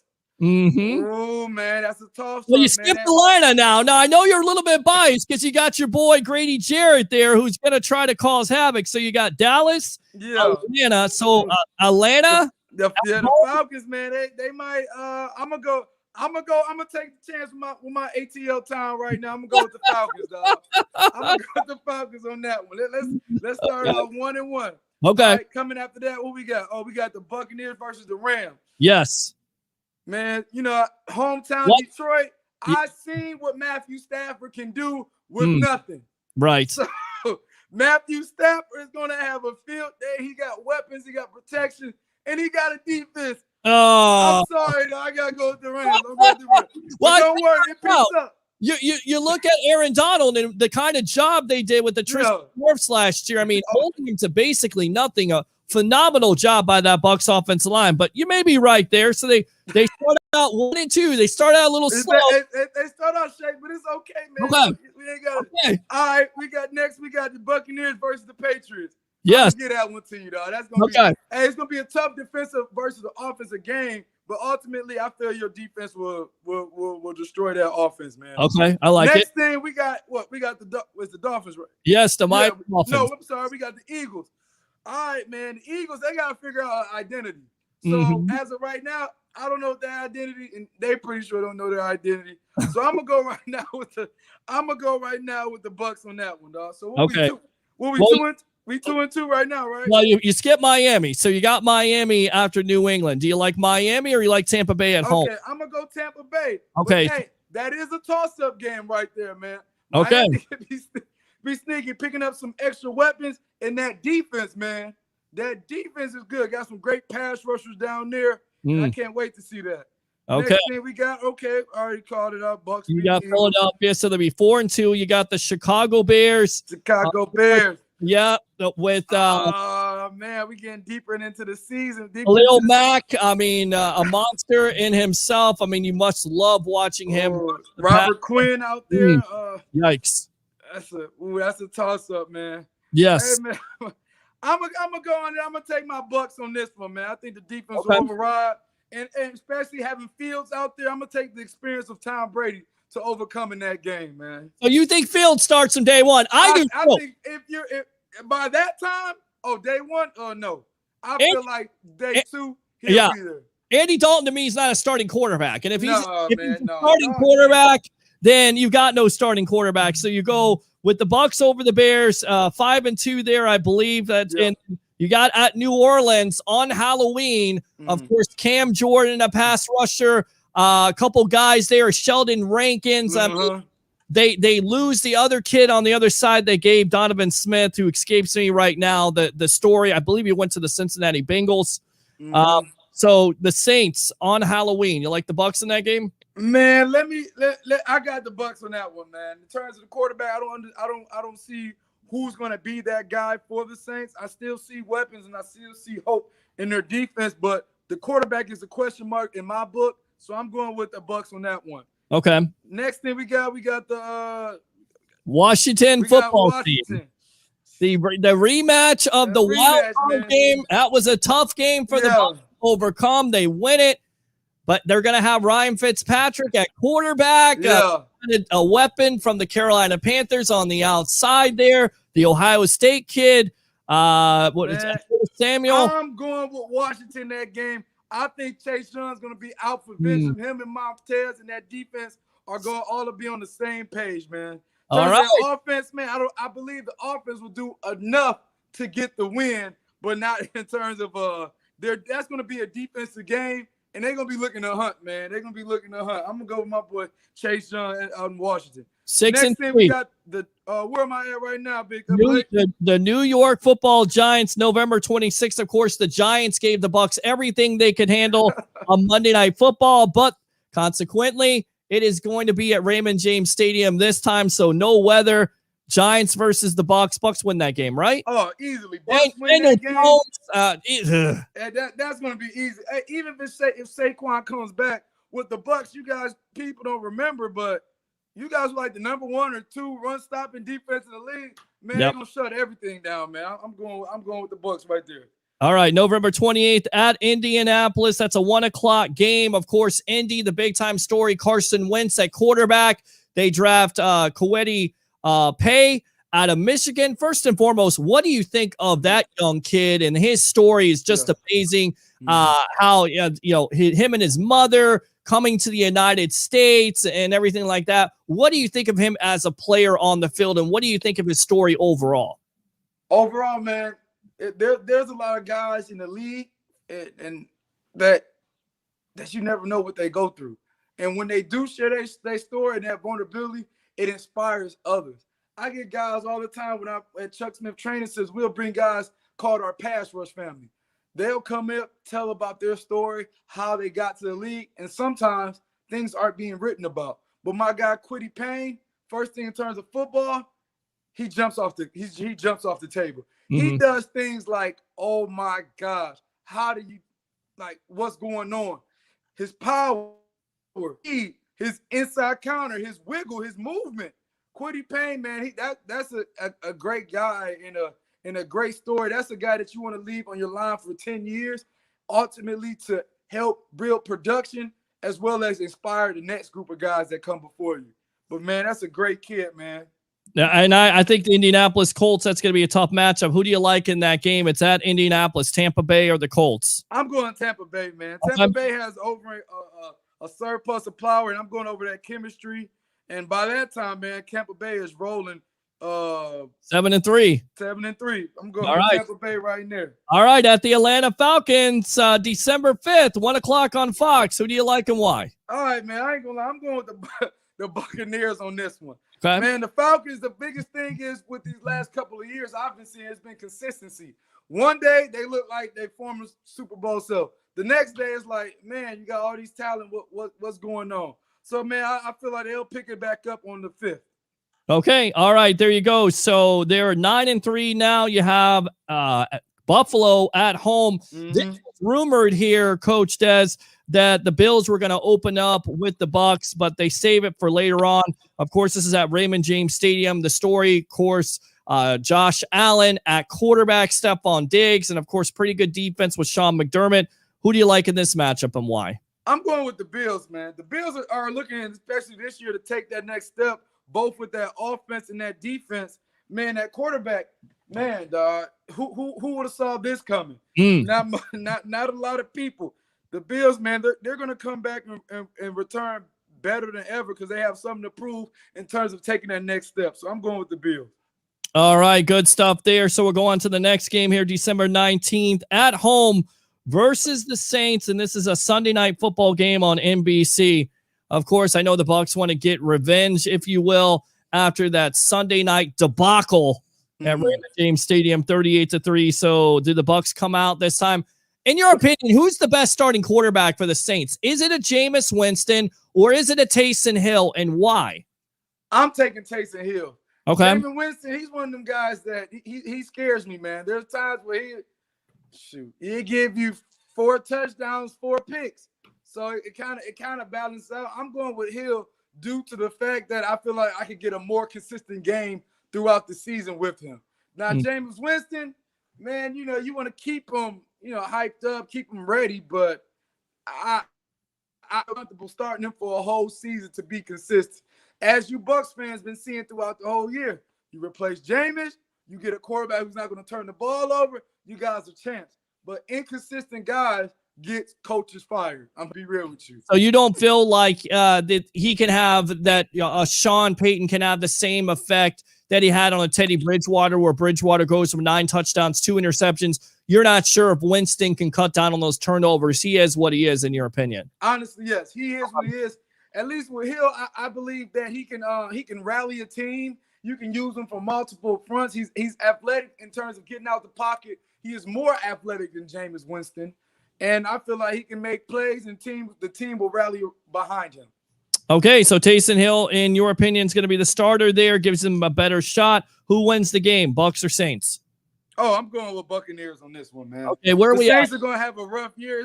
That transitional year when you're changing quarterbacks throughout the history of the league hasn't been always consistent. You don't go from almost making the Super Bowl to, back at it with a different face. With Drew Brees leaving, man, there's going to be some headaches and some growing pains throughout that organization. Did you like Buffalo or Tampa? You like Tampa in that too, right? Oh, no, I think I went Buffalo. Okay, so I think we're at 9-4 right now. Okay, so it's not bad. You got at Carolina. Man, this last three, this is a cakewalk. Okay. I'm going Bucks, man. This is a cakewalk.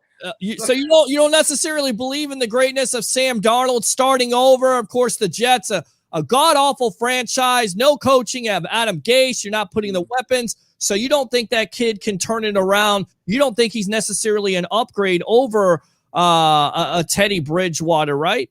I think he's a downgrade. Wow. Teddy Bridgewater. Why? Why is he? The biggest thing with Teddy is, man, especially being a starter, we're in the league and social media where everything is short memory. All right, short memory, this and that.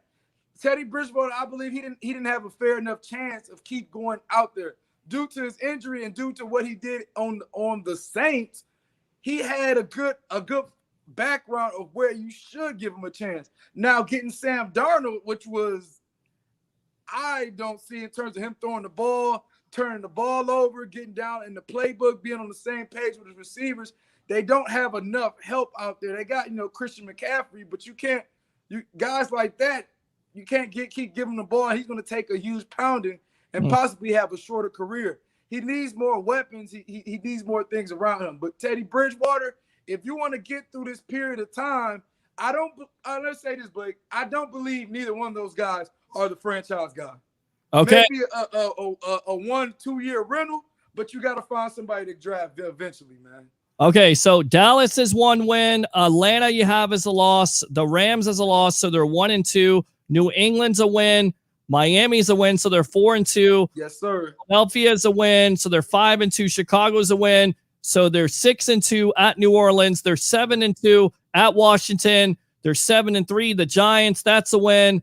They're 8-3 at Indianapolis. They're 9-3 at Atlanta. That's a win. So they're 10-3. Buffalo, they're 10-4. New Orleans, that's a win. They're 11-4 at Carolina. That's a win. They're 12-4. New York, 13-4 and 14-4. So 14-4, 14-3, I guess. So it'd be 14. Maybe I got it wrong. I don't know. No, 14-4 about. Well, 14-3 because 17 14-3, 17 games. Yeah, man, that's a pretty, solid schedule. Only 3 to 4 losses. Actually, you have them down for 4, so it would be 13-4. So you got 13-4. Yes. Okay. See, it's confusing me. I'm not good at math, but the 17 game schedule is kind of confusing to me. Man, thanks a lot for all your time. Go ahead and promote yourself once again, Coach Des Walker here on The Evolution. How you doing, man? I'm Coach Des Walker, pass rush specialist at Chuck Smith Training Systems, man. Work with NFL, college, high school, youth guys, man. Guys I work with from Max Crosby, Cam Hayward, Grady Jarrett, Justin Houston. Hey, if you want to get sacks, you got to call this number right here and schedule some sessions, man, at 833-222-7225. At 833-222-7225. Hey, live life every day like it's 3rd and 8. Love it. Coach Des Walker of the Chuck Smith Academy. Definitely don't be a stranger. We'll be getting you on more and more here on the Evolution of Sports Talk Television, the Sports Web, live on I Love St. Pete. All right, boss? Yes, sir, man. Blake, I catch you, man. Have a good day. All right, buddy. There you go. Coach Des Walker of the Chuck Smith Academy. Just a great interview. I mean, you got to love it. The guy trains NFL athletes. He trains college guys. He's got the lowdown on the Bucs and a Nacho and a Khalil Davis. I mean, go back and watch the interview And I'm going to go back and post it because that's the type of stuff that we love here on the Sports Web. We do. I love that stuff. I can have that guy on all night long. You learn something different. And then he's asking me about pass rushes that I know, and I'm trying not to sound like an idiot. All right, guys, call on the phone line, 727-255-0391. It's 727-255-0391. Let me go back out to the webheads here. I ain't going to lie, Dak be screwed. Laugh out loud. Yaj says, hello, Bucks family. We're going to have Chris Pinson on. He's going to be a little bit late from ABC Gainesville, so we'll get him on there really quick, though. I'll tell you what, we'll take a break. Of course, it's I Love St. Pete. Go to stpetekeytag.com. Here's your break, and we'll come back on the evolution of Sports Talk Television. Enjoy. Hey, Stan Arthur here for the I Love St. Pete Facebook group. If you're a business owner looking to connect with tens of thousands of potential new local customers, you owe it to yourself to get enrolled in our Key Tag Rewards program. Since 2019, we've signed up more than 200 local merchants. Sponsor opportunities are available too, such as our group banner ad and even your own custom key tags. Just go to stpetekeytag.com, get enrolled, and get ready to get busy. stpetekeytag.com. All right, there you go, live here on I Love St. Pete. Get on the phone lines, Alex. Get on the phone lines, guys. Let's go ahead and hype it up a little bit. Fire those cannons.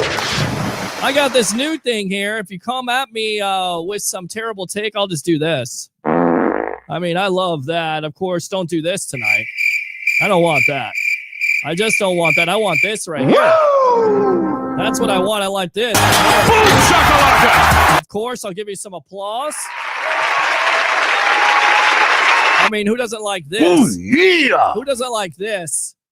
Finish him. I mean, that's what that Bucs defense is going to be saying against the Dak Prescott. Of course, Prescott coming back from that injury, which was gruesome. I still remember the game versus the Giants, but that man got paid big time money. You know that he's going to have something to prove. So let's go through the schedule again in case you missed it.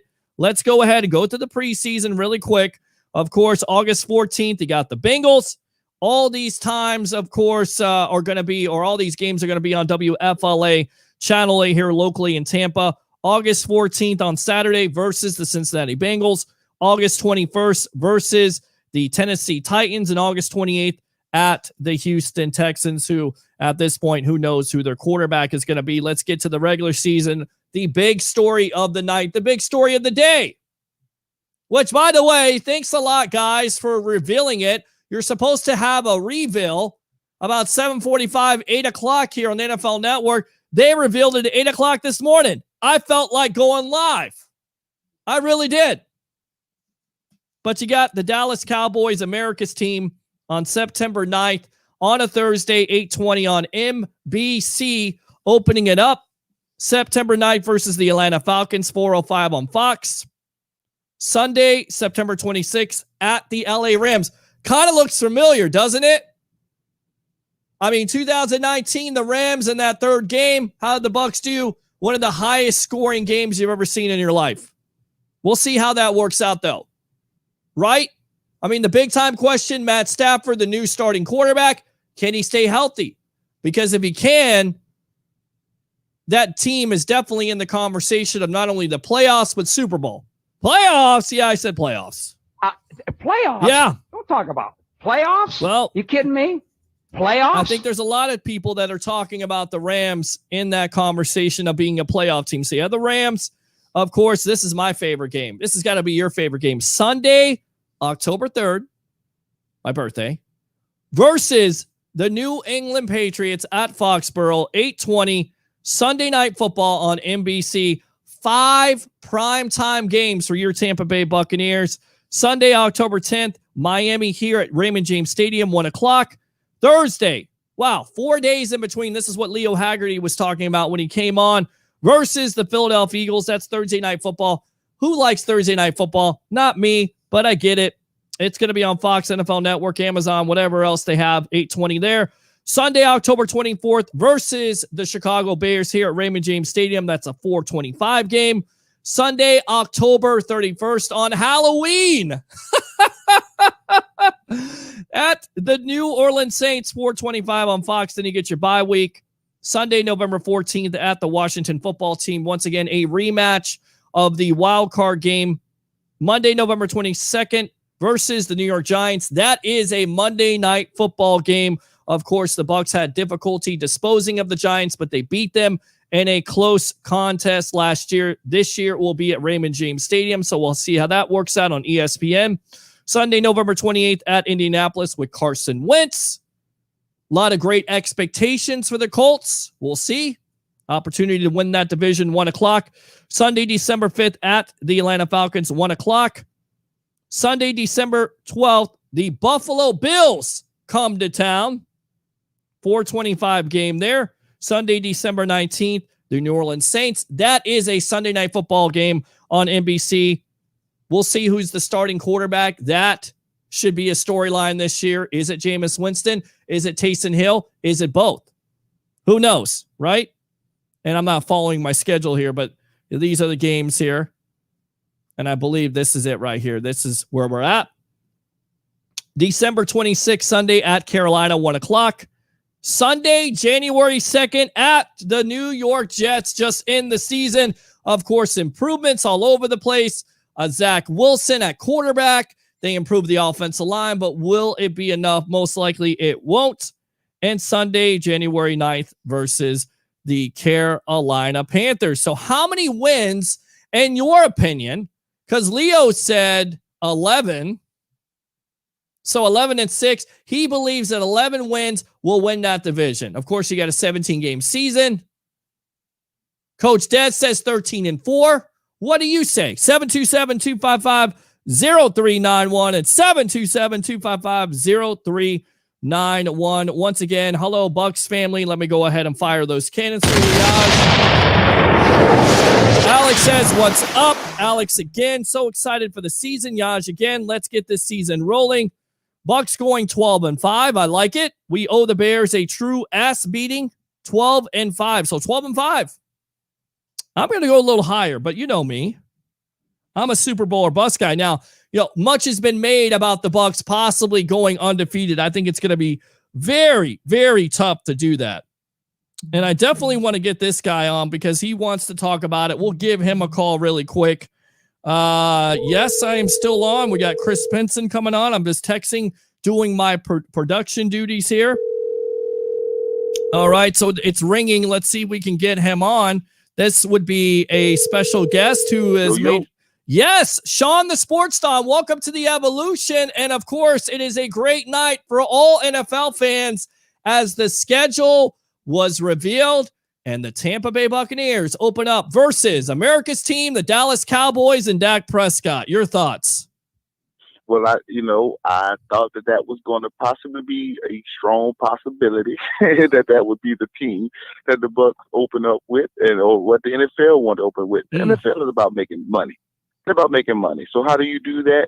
You put the it team first against America's team, and guess what? All eyeballs are going to be on that. If you hate the Dallas Cowboys, you're going to be watching. If you hate the Buccaneers, you don't like them right now because of Tom Brady, you're going to be watching. So it's a very intriguing matchup, and I think the NFL, if you're going to do it, I hate Thursday night games, by the way. I hate Thursday night games. Me too. I don't like Thursday night games, and Leo even talked about this. 5 primetime games. He feels like it's going to hurt this team. I mean, you look at it, the schedule here, you got Miami October 10th, and then you got at Philadelphia October 14th. Although, the Eagles are nothing to write home about. Of course, they got quarterback questions. Is Jalen Hurts their guy? We're going to see this year if he is. They had lots of injuries last year. But like you said, the Thursday night games, it's tough for the body to recover in 4 days. It's always, not necessarily the best football, but Tom Brady and this Bucs team is going to want to prove that they can win these primetime games, which they didn't do a good job last year. Do you think they could do a better job this year, in your opinion, Sean? Yeah, I mean, listen, I've always loved prime time games. When I say prime time, I mean Monday night. I mean Sunday night games. Mm-hmm. Yeah, those are prime time. The Bucks used to do very well at one point on prime time games, Monday night games, especially when we were playing at home. I don't think that has any bearing. Obviously, we have 5 of them, and normally when you're playing in prime time, you're playing against some of the upper echelon teams. I like that. It brings the best out of players. I always hear players talk about playing more Monday Night Football. It means there's no other game going on. You're the only thing in town. Not a lot of great shows go on Monday night, so you don't have a lot of competition. I love those. I love those primetime games. I think the Bucks will be better. I mean, we'll see. But I don't think them playing in prime time. I've heard this narrative, which I don't understand. Because it's prime time, they don't do well and stuff like this. That has nothing to do with it. When the toe touch level, you got to go out there and play football. Agree. Okay, so whether it's prime time or 1 o'clock, it don't matter. The fact that the Bucks are getting this exposure, some of these players who would never get the recognition they deserve, it gives them an opportunity. I hope for that sake, if we shine in prime time, we'll see a lot more Pro Bowlers this year because it's more of a household name team now. We're on with Sean, the Sports Don, my former co-host from a radio station in a galaxy far, far away. We're expecting Chris Pinson from ABC Gainesville. We'll get his thoughts on this schedule overall. I heard Leo tonight say 11 wins. I heard Coach Des Walker, who works with the Chuck Smith Academy there, training young pass rushers, talked about Nacho and Khalil Davis and other guys in the NFL. He says 13-4. Looking at this schedule right now, in your opinion, how many wins do you see? This man, I'm not going to go down and say, well, this team. Come on. I'm not going to say, well, when we play this team should be sorry. We're going to play this team. We never know. What I will say, this team as a Bucks team, they should win, at least 11, 12 games this year. Yeah, you're exactly right. I feel like they could win possibly 13 to 14 wins here.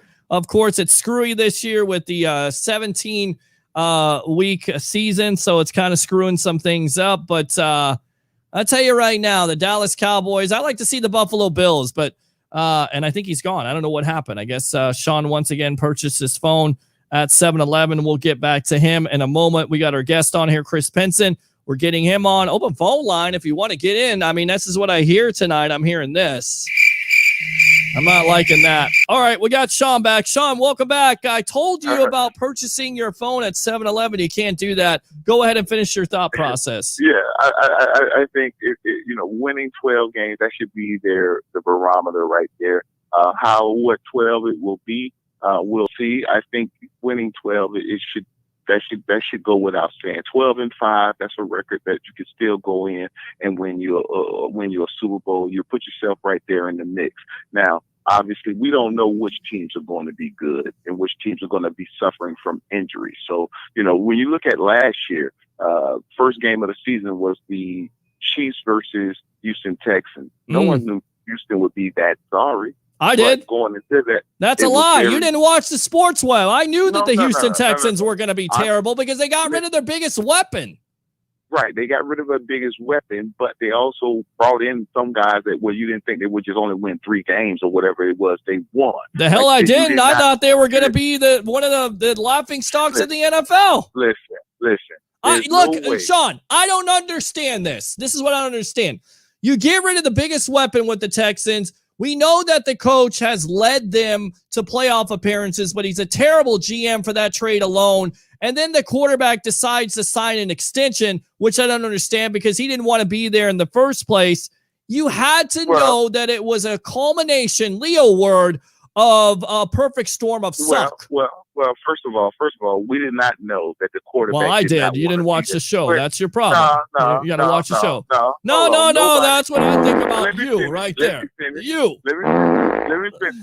Nobody said that he did not want to be there when he signed that extension. When you sign $130 what was it?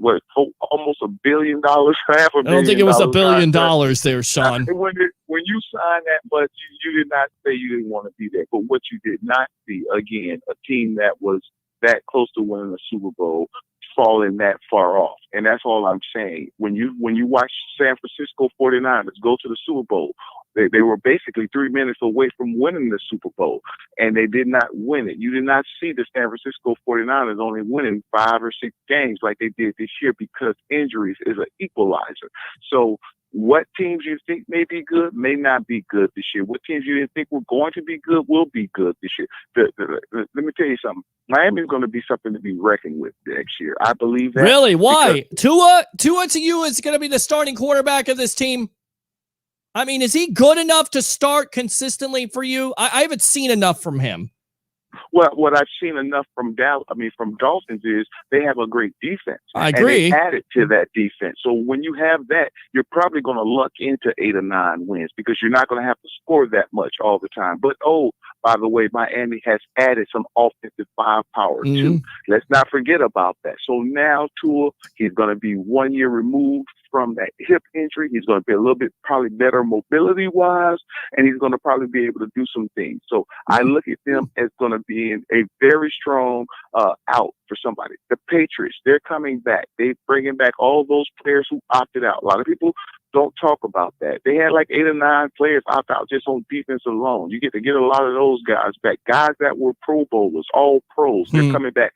Plus with what you've added in off season, meaning your free agency signings, meaning your draft picks. So that's going to be a team. That division, I'm gonna love to watch that. A lot of people want to write the Patriots off. You cannot do that. They're probably going to be very strong right now. So when you look at it like that, the NFL is made for a team to be sorry 1 year and be very great the next year. The Bucs won 7 games last year. They were Super Bowl champions this year. Those are the things that you cannot measure. So again, 12 games should be the litmus or should be the barometer. It should be the guide. Anything 10 games, 9 games, it's a disgrace. And if we only win 9 games, that means we probably had a lot of injury issues going on. Really quick, I got Chris Pinson. I'm going to get him on here in about 2 minutes, so I got to run. But what's the most difficult game or the scariest game? I look at October 3rd. Of course, that's my birthday, but that's at the New England Patriots at Foxborough. What do you think about that game? What's the most difficult game on this schedule? I know what you said. You don't know, and the National Football League is not. I mean, I can give you that. Okay. I mean, that's different. I mean, if the schedule or if the teams play like we expect them to play, I think that Patriots game is going to be a lot difficult, more difficult than a lot of people may give it credit for, because you get that team, that stadium is going to be lathered up. I look at that one. I look at the Buffalo Bills game later on in the year. Let's see what they do now. Let's see if they can build upon that, because now you know what, they have a target on their back. Now let's see how they handle that. True. But that's one that I really look at and I circle. Indianapolis is a scary team because they have everything. Their defense is great. They've added offensive weapons to as well. I want to see if Carson Wentz is he the real deal. He's getting back to his offensive coordinator. Can he stay healthy? Can they utilize those weapons that they have? By the way, Marlon Mack, I think, is like the 3rd running back right now, if you think about it. Sure. So when you look at that game is going to be tough. It's going to be on the road. So I look at Buffalo, I look at Indianapolis, I look at the Patriots, and always the Rams. Always the Rams. That team right there. 3rd game of the year, just like 2019, and that was a high-scoring affair. So we'll see how that works. Of course, big-time expectations, Sean, the Sports Don, with Matt Stafford being the quarterback there. So we'll see what happens. Good stuff. Definitely thanks a lot for calling the Evolution of Sports Talk Television live here on I Love St. Pete. All right, boss? All right, brother. We'll talk to you later. All right, good stuff there. Sean, the Sports Don. Of course, open phone lines. We got Chris Pinson coming in here on the Sports Web. 727-255-0391 and 727-255-0391. You like my new sound effects? I got to say this for Sean. Freaking idiot. I mean, sometimes I tell you right now, he was not watching this show when he was saying, or when he was trying to say, there's no way you saw the Texans not being good. Yes, there was. Go back to the shows. All right, Christopher Cole, 14-3 or 15-2. I like it. Let's go out to Mr. Chris Pinson here live from WCJB TV 20 Sports. Of course, local guy here, now in Gainesville, NFL schedule night. What do you say here, Chris? Bucs versus America's team, the Dallas Cowboys, on September 9th on Thursday Night Football. Your thoughts? Welcome to the Evolution. Oh, we don't got any sound. Uh-oh. He may have to call in here. Or he froze. I don't know what happened. Oh, I think he has to call in. So, man, we're just not having a good night when it comes to Wi-Fi issues, but that's okay. That's a part of it. Let's go out to Roger Shue. I'm your tribal chief. No, you're a tribal chef. That's what you are right there. That's what you get. Actually, we'll give you this one right here. Because I tell you right now, if I play that sound, I'm going to be laughing my ass off all night long. Let's go out to Chris Pinson here of WCJB, local guy from Tampa, now in Gainesville. The Bucs versus the Dallas Cowboys, America's team. Your thoughts? Welcome to the Evolution. What is going on, Peter? How you been, man? I'm doing great. We can never get this computer thing going. We can never get you on sound. We get you on there, and I'm like, oh, here we go again. So your thoughts on this schedule, because you're looking at it first and foremost, how surprised were you of what the Bucs did in this offseason, signing all their free agents? I mean, you have to go all the way back to the 1979 Pittsburgh Steelers and the 1977 Oakland Raiders. Just tremendous, right? Peter, you took the words right out of my mouth. You know, when I think about what Jason Light has done, and you've been in Tampa for a while. I was there for a season covering the Bucs. Yep. And you and JP and Ira and everybody that we know, you know, of our colleagues, everybody was like, man, you know, this guy's not doing a good job. This team is suffering. Everything about the Bucs up until last year was completely laughable. And then somehow, some way, you know, Light got it together. We got Brady. And since then, it's been nothing but green lights. And so to me, for this team, right, every single championship team knows not everybody can come back. Not every contributing member of a team that wins a championship ever gets to come back. And yet for the first time, I think maybe, you know, outside of a basketball team, really, we've got everybody back. And Peter, I don't want to be one of those people that's caught up in the hype and says, yeah, this team's destined to win back-to-back championships. Because as Sean the Don just said, right, injuries are the equalizer. You never know what can happen. However, if there are no significant injuries, or even if somebody does go down like a Mike Evans or Chris Godwin could, because of course they're, you know, susceptible to hamstring issues, this team, Peter, is built to win another championship this year. And you know what? They're built to win one another year in a row. I mean, what else can we say except this team has to be the favorite coming into this season for a reason? Yeah, absolutely the favorite. You look at the wide receiving position, you have Evans, you have Godwin, you have Antonio Brown, and they suffered injuries and still were able to put it together. And it seems like, you know, not only offseason, but ever since that bye week, this team has been on a roll. So in your opinion, do you feel like they come out and they start strong instead of having, you know, that it's somewhat of a slow start, even though, yeah, at some points there were 6-2. I believe there were 7-2. And then the wheels kind of fell off against the Saints and, of course, the Chiefs. So do you feel like they're going to start out even stronger? And could this offense and this defense be actually better because they're going to have those reps in the offseason? It's hard to imagine anything but positivity from this team, Peter, right? We look at last year, and as you mentioned, right, they won some games, they lost some games, and then right there about just over the halfway mark, they really found their groove and just started kicking butt.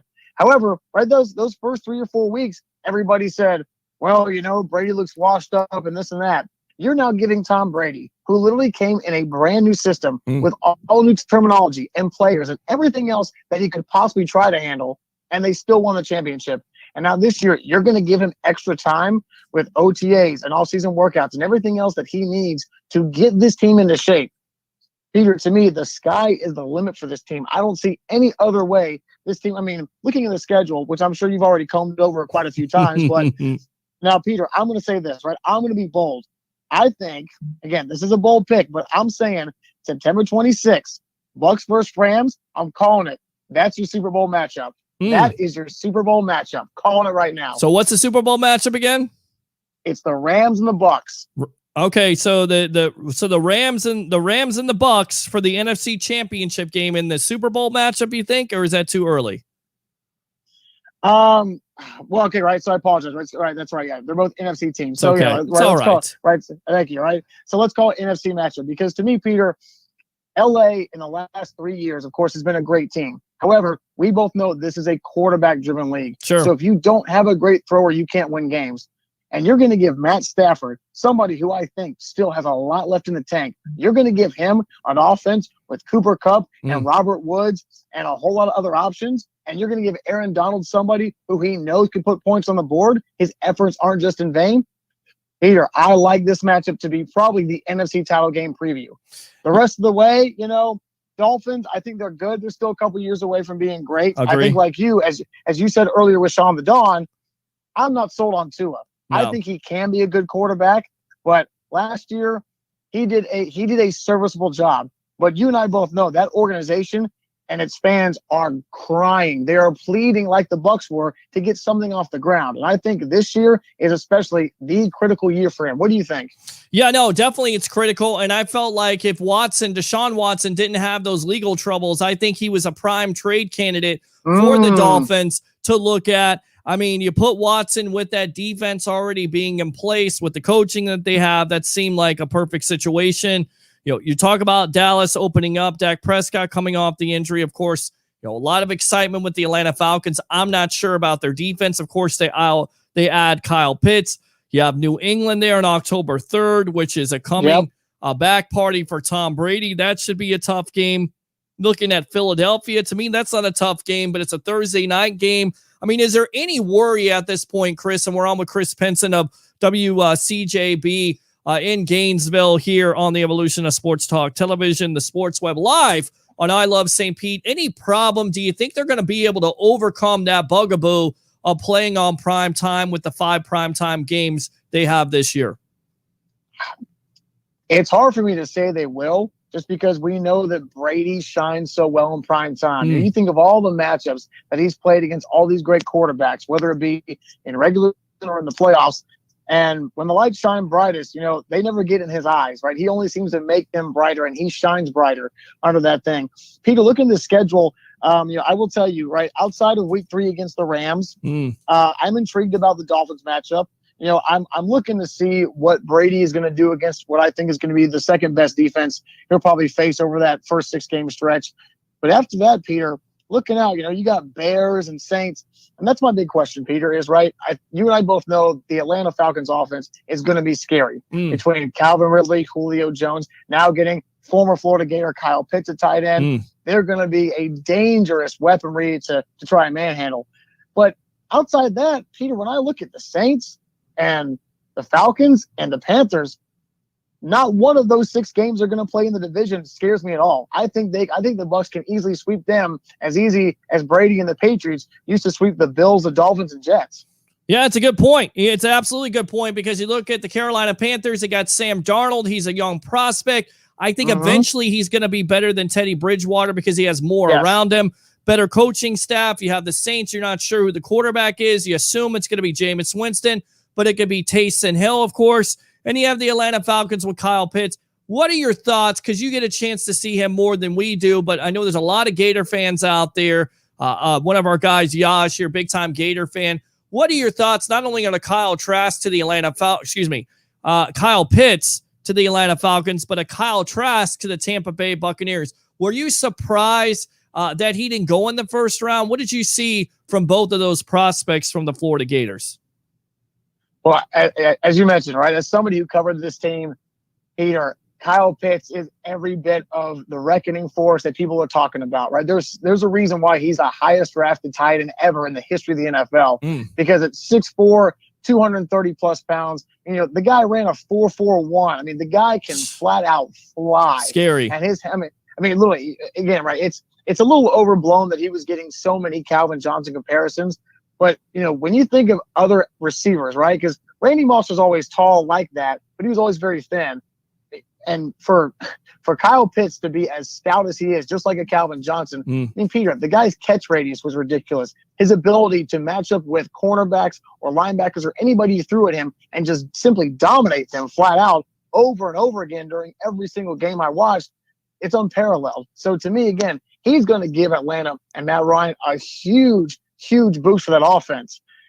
And in the form of Kyle Trask, I think, truly entered the perfect situation because while I do believe he could go to a team and he could start, when it comes to Kyle Trask, he is your pure prototypical pocket passer.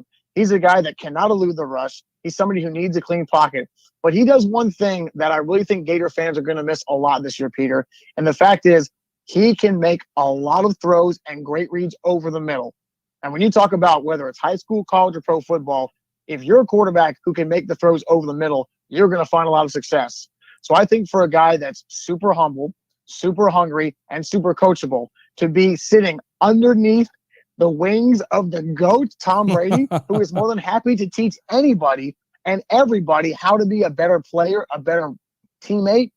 I mean, Peter, to me, I don't know if Kyle Trask can win a Super Bowl for the Bucs, but I know that he's going to soak up every ounce of that opportunity and that tutelage from Brady like a sponge. Yeah, I mean, to me, I think he got a bad rap. A lot of people say, well, he doesn't have a big-time arm, but I think he fits that Bruce Arians offense, and Jason Light was really excited. And then on top of it, you have Tom Brady, again, reaching out to the young kids. So it certainly seems like Trask is going to be a future quarterback for the Tampa Bay Buccaneers. But there were comments yesterday with Jason Light on the Rich Eisen show that kind of basically Jason Light said, I don't care if Brady plays till he's 50. He'll play whenever he wants to and how long he wants to play to. Are you surprised by those comments? And do you feel like Brady will play longer than 45 years old because he's still playing at an elite level? 100%.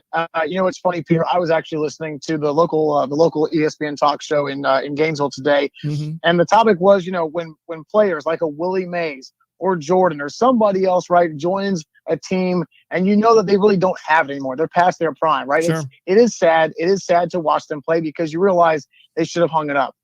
In this case, I think everybody now understands Tom Brady to a very fine tee. The guy is the ultimate competitor. He wants to win. And he's only going to do it as long as he realizes he can do it. He's not somebody who needs to chase any more rings. He's not Marino. He's the guy that's got the most ever, and he's always going to have that record. So to me, I don't see any reason why there's any reason to disagree with the GM of the Buccaneers, Light. I mean, if he can play at this level for another 3 to 4 years, he'll keep playing. But the moment that he realizes he's either missing the reads, doesn't have the arm strength, or just flat out maybe doesn't have the team available, and of course he wouldn't want to uproot again, I think he makes the common sense decision and says, you know what? I've had the greatest career of any football player ever. Let me walk out on my own terms into the sunlight and into retirement, as opposed to somebody saying, Tom, you've been a great quarterback, but no player wants to hear the word but after you've been great. It's kind of like the Green Bay situation, two different franchises, right? I mean, Aaron Rodgers is not able to restructure his contract, which in turn has not been able to free up the money so the Packers can make the necessary moves that he complains about. And then on top of it, with the drafting of Jordan Love, with him admitting last year that he basically drank himself to the oblivion, and now him being so upset. How do you think that situation plays out? I mean, it's different. The Bucs have said, you know what? You can play how long you want to play. And basically the Packers have said, Aaron Rodgers, you're basically done, when he's still playing in the prime of his career. So do you feel like he's going to be traded? Is he going to be with the Packers? Could he get traded to the Broncos? You're hearing Washington now. You're hearing the Saints come into that conversation. I mean, in your opinion, Chris, where does Aaron Rodgers eventually end up? Let me tell you what, Peter, that right there truly is the $1 million question. I mean, I don't know, because with different information leaking out every day, right? Some people have access to his camps and his people, and they feel like if he doesn't see the deal or the team he wants to go to in the picture, he can walk away and he can become the permanent host of Jeopardy, which he's done a pretty good job at. Sure. However, Peter, we both know that I think Rodgers is chasing Brady to an extent, right? Because he's only got one championship. He's 1-3, 1-4 in NFC title games. Yeah. But here's the deal, Peter. Here's what myself and a lot of my friends talk about. is that not only is Aaron Rodgers being a very big prima donna, the main issue for us is that I think Aaron Rodgers is mostly frustrated, not because the Packers have had a difficulty drafting wide receivers or other offensive weaponry for him. I think it's the fact that he knows going into most of these playoff games, he's never, outside of the one Super Bowl he's won, outside of that one Charles Woodson-led defense, he's never had a stud defense. You think of the back-to-back NFC title games or appearances he made. They played the 49ers. What happened? 49ers had to have the offense to match them and the defense to shut them down. He plays the Buccaneers. We've got the offense to match them and the defense to shut them down. And not once in those three different matchups that are significant to winning those championship games and moving on has he ever had a defense outside of Charles Woodson years to show up, shut down, and play like you need to. Because we both know, Peter, it's two sides of the ball in reality. And if you can't stop somebody from scoring and you get stopped, well, 9 times out of 10, you're not going to win the game. And we're on with the great Chris Pinson here on WCJB in Gainesville, local guy here out of Tampa on the evolution of sports talk television, the sports web. Looking at this schedule, let's go down. Let's go ahead and look at it. Okay. Let's go win or loss. Let's go to the Dallas Cowboys. Is that a win or loss, and why? I think that's a win. Honestly, though, I think it's a closer game than people think. I think I believe with Dak Prescott being healthy, being able to probably get some good time with his offense and the offseason, work on a lot of things, I think that defense will give Brady a little bit of issues. I think Micah Parsons is going to be a standout player for a long time in this league as a linebacker. Love it. Yeah, my dad's a Giants fan. He was very upset the Giants did not get him. So I lament with him on that. However, I think, of course, the Bucs win that game. I think, Peter, when I look at the schedule, I think the Bucs are 2-0 going to LA. And you and I both remember 2 years ago when the Bucs went to LA in Jameis Winston's final year. Matt Gay had that 55-yarder at halftime. They went on to roll that game and win. But again, to me, this is going to be a great game. It's Matt Stafford. It's Cooper Kupp. It's Robert Woods. It's a loaded offense and a nasty defense. So I truly think that the Rams game is your biggest toss-up until you get all the way down till after the bye, and you're either playing November 28th at the Colts or you're playing home against the Bills. Those are the only other two games, Peter, that I look at this schedule and say, man, outside the Rams, the Colts, and the Bills, this team can easily be 13-3, if not an undefeated regular season. Yeah, I mean 13-4 because of the 17-game season. The numbers are screwing me up too. No problem. Yeah, you look at October 3rd. I keep on saying it. It's my birthday, and it's almost like, you know what? You either work that night or you don't, but you get a chance to watch the New England Patriots, of course, the Bucs and Tom Brady going back to Foxborough. That is a Sunday night affair in New England, the big-time story in the offseason with all the free agency acquisitions, with getting those players back on defense that opted out. This could definitely be a tough game. And you know, in his heart of hearts, Bill Belichick, with all the things he's saying about, Tom Brady and me have a good relationship, you know that he wants to win that game. And he absolutely wants to shut down a Tom Brady and that Buccaneer potent offense. Well, here's a question for you, Peter, right? So since the shoe's on the other foot now, let's talk about somebody else who's going to get some time in the offseason to build, to learn, to grow. How do you think year 2 for Cam Newton is going to be in the New England system?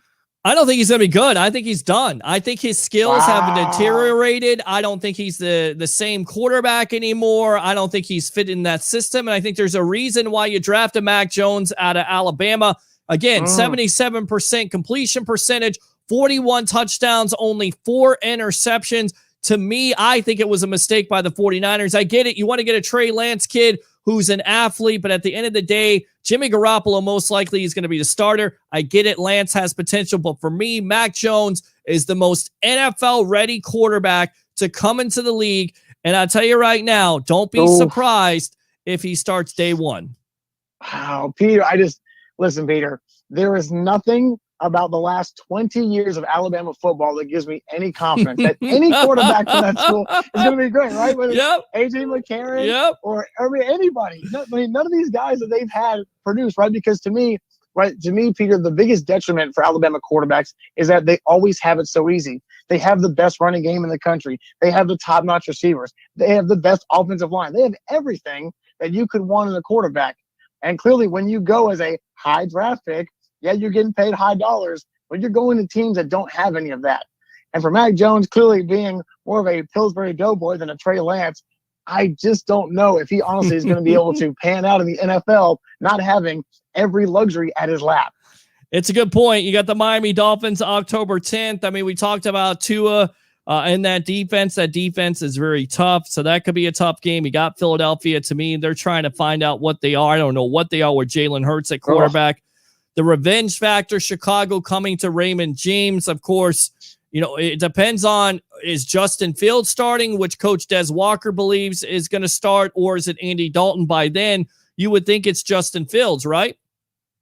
I would, right? And as a unabashed Ohio State fan, which I don't say that a lot in Gainesville for smart reason, but I tell you what, Peter, I honestly do feel bad for Justin Fields, because if he's a starting quarterback for that game and he comes to Tampa Bay to play a Todd Bowles coordinated defense, man, listen, if he thought playing in the national title game against Alabama was a head-spinning affair, can you imagine all the different packages, disguises, and designs Bowles is going to throw at him? Listen, the rookie is going to be in there, trial, feet to the fire, and he's going to get a whole lot. He's going to be needing some bandages after that one. Whew. Oh, absolutely. And if he's starting, look, he definitely poses a threat with his legs, but at the end of the day, he's definitely going to have to learn the NFL game. I feel I don't understand why he dropped. I could not take a Trey Lance over Justin Fields the way he played. No way, yeah. Against a Trevor Lawrence with broken ribs, 5 touchdowns, over 300. I don't understand what scouts were looking at. I get they're looking at potential, but at the end of the day, potential is the most overly used word in sports. You've got to get a guy who is productive. You got to get a guy that has a body of work, and that's exactly what Fields has. So I feel like, look, he's going to get every opportunity to start with the Chicago Bears. We'll see if he can thrive there. Of course, on Halloween, you got the New Orleans Saints. Nobody knows who their quarterback's going to be. Maybe Sean Payton goes with a double quarterback system or a 2 quarterback system with a Jameis Winston or a Taysom Hill. How do you feel about the Saints in this division this year? You kind of already said you don't feel like this division is going to be very good, but could the Saints give the Bucs some problems with their quarterback quandary there?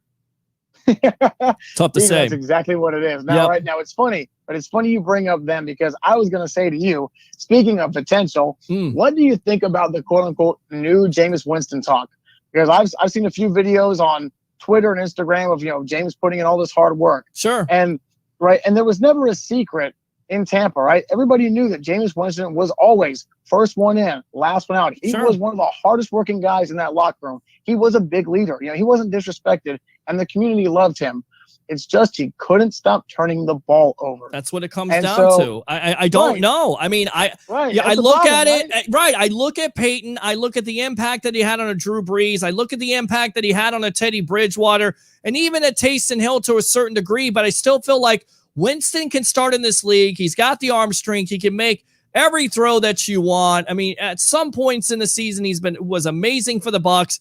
And then other times, especially starting off the game, throwing a pick 6 or throwing a stupid interception, I'm not sure if he can get over that. And until he does, I'm going to have my big time questions about the Saints, because they definitely have had some losses. Yeah, big losses, right? And again, and also, we haven't touched on this, but Peter, if you're like me and you're a big fantasy football guy, my big issue is outside of Alvin Kamara, if you got Jameis Winston starting and you're taking a Michael Thomas or another receiver, good luck with that, because you're putting yourself right there on the 50-50 line. Yeah. Because without having that kind of production, without having that kind of durability and dependability, again, right?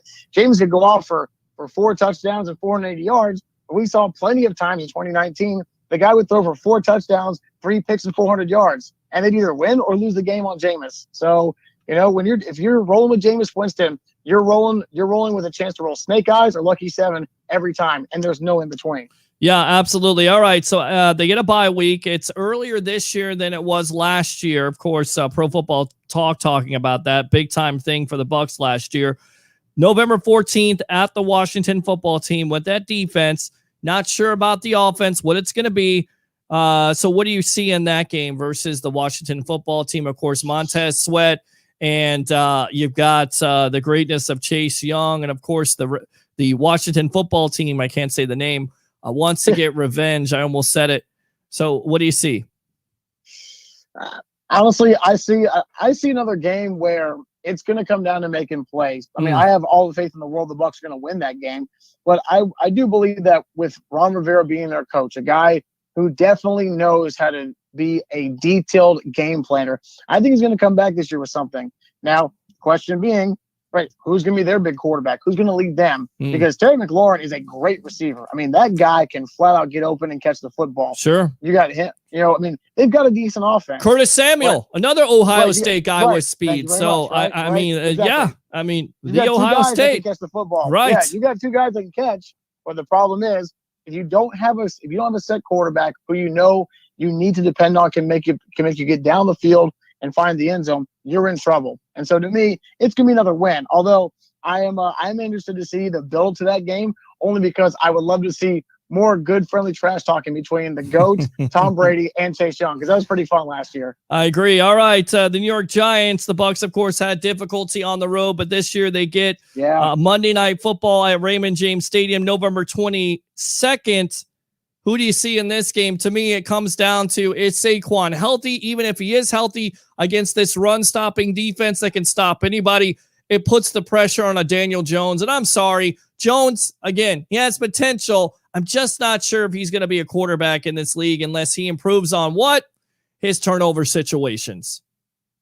Yeah, trust me, my dad has not been enthused with his progress or a lack thereof, you know, over the last couple of years that he's been at the helm of the Giants. It's almost sometimes like watching Eli Manning 2.0, where, you know, right, he can be a little mobile, he can escape, and he can make some big plays. But at the end of the day, again, it seems like he has the Jameis Winston problem where he can look good for a few throws. Sure. And then there's other times where you see him lock onto a receiver. And instead of throwing to another place or throwing it away, he'll say, hey, you know what? That's fine. Let me throw in double or triple coverage because I got confidence. I can fit this throw in there. And when you do that, every defender in the area says, thank you, Lord, here comes a pick or something bad that's not in your favor. So I agree. You know, I'm interested to see what the Giants can do to kind of revamp their defense. You know, obviously 2 years ago when they stunned the Buccaneers in Raymond James with that 18-point second half comeback, that was pretty rough. But I think last year was a little bit of a revenge game, even as close as it was.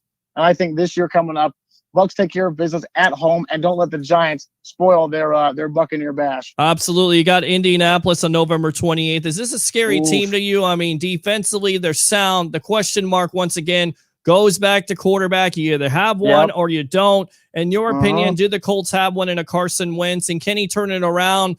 Or is this what Wentz is? He's a very inconsistent player that has all this athletic ability, but he's not able to put it together. What do you say? Well, I say that I got to use the most dangerous word in sports talk, Peter. That's potential. Carson Wentz has the potential to be a great quarterback for them. And as you said, they're one quarterback away from being great. I mean, that defense last year was a top 5, top 10 defense. There's no doubt they're ready to explode. To me, I still see T.Y. Hilton as a great receiver. He just hasn't played with any decent quarterbacks. And, you know, Phillip Rivers he was great last year. He was good for a one-year guy. But Carson Wentz is young. He's got a bigger arm. He doesn't make as many turnovers. He just can't stay healthy. But if you can keep him healthy and he actually has time to throw, he's proven he can be a really good quarterback. But again, it's got potential. And that means to me, Peter, they don't have anything right now concrete in the dirt. No, it's going to be a tough game, though, because that defense will keep them in. December 5th at Atlanta, of course. December 12th, Buffalo comes here. December 19th, New Orleans comes here. You have a 4:25 game with Buffalo on that Sunday. And then the Sunday night game right before Christmas, the Saints. I mean, some tough games here, but once again, who's your quarterback? Buffalo, the big-time story, they got a quarterback. That's Josh Allen. His development has been absolutely tremendous. And I said this when he was drafted. I felt like the Browns should have taken him over Baker Mayfield. Even though Mayfield had a good year last year, I felt like Allen, even with the potential, I felt like he was the better quarterback of the two. And you saw that last year with Allen's development and what he did for the Buffalo Bills. So is that one of the scariest games on the schedule? By far, yeah. Like I said, between the Rams, the Colts, and the Bills, if I had to rank those 1 through 3, I would say the Rams is the scariest game. Bills is second, Colts is third. Because for the Bills, Josh Allen's progression is going the right way for that organization. They've got a good defense. You've got Diggs. You've got a solid core of guys that are young, they are hungry, and they want to win so badly. And they know that they're just a few plays away from winning and being great teams. I mean, you saw that game last year against still a formidable Chiefs team. That game was down to the wire. And the Bills, had they made a few defensive stops and a couple key catches, could have won that game. And it could have been a Bills-Bucs Super Bowl. So I tell you, Peter, it's funny, right? We all have our team allegiances. But there were franchises like the Bills and the Browns and others where you say, hey, you're finally getting something going. It would be nice to see you actually execute and get back to where you were, 3 decades ago, Peter. 3 decades ago, the Bills were the best team in football. Yep. Except the Super Bowl. It'd be nice to see them get back to one of those. It would be nice to, talking to Andre Reed at the Celebrity Shootout.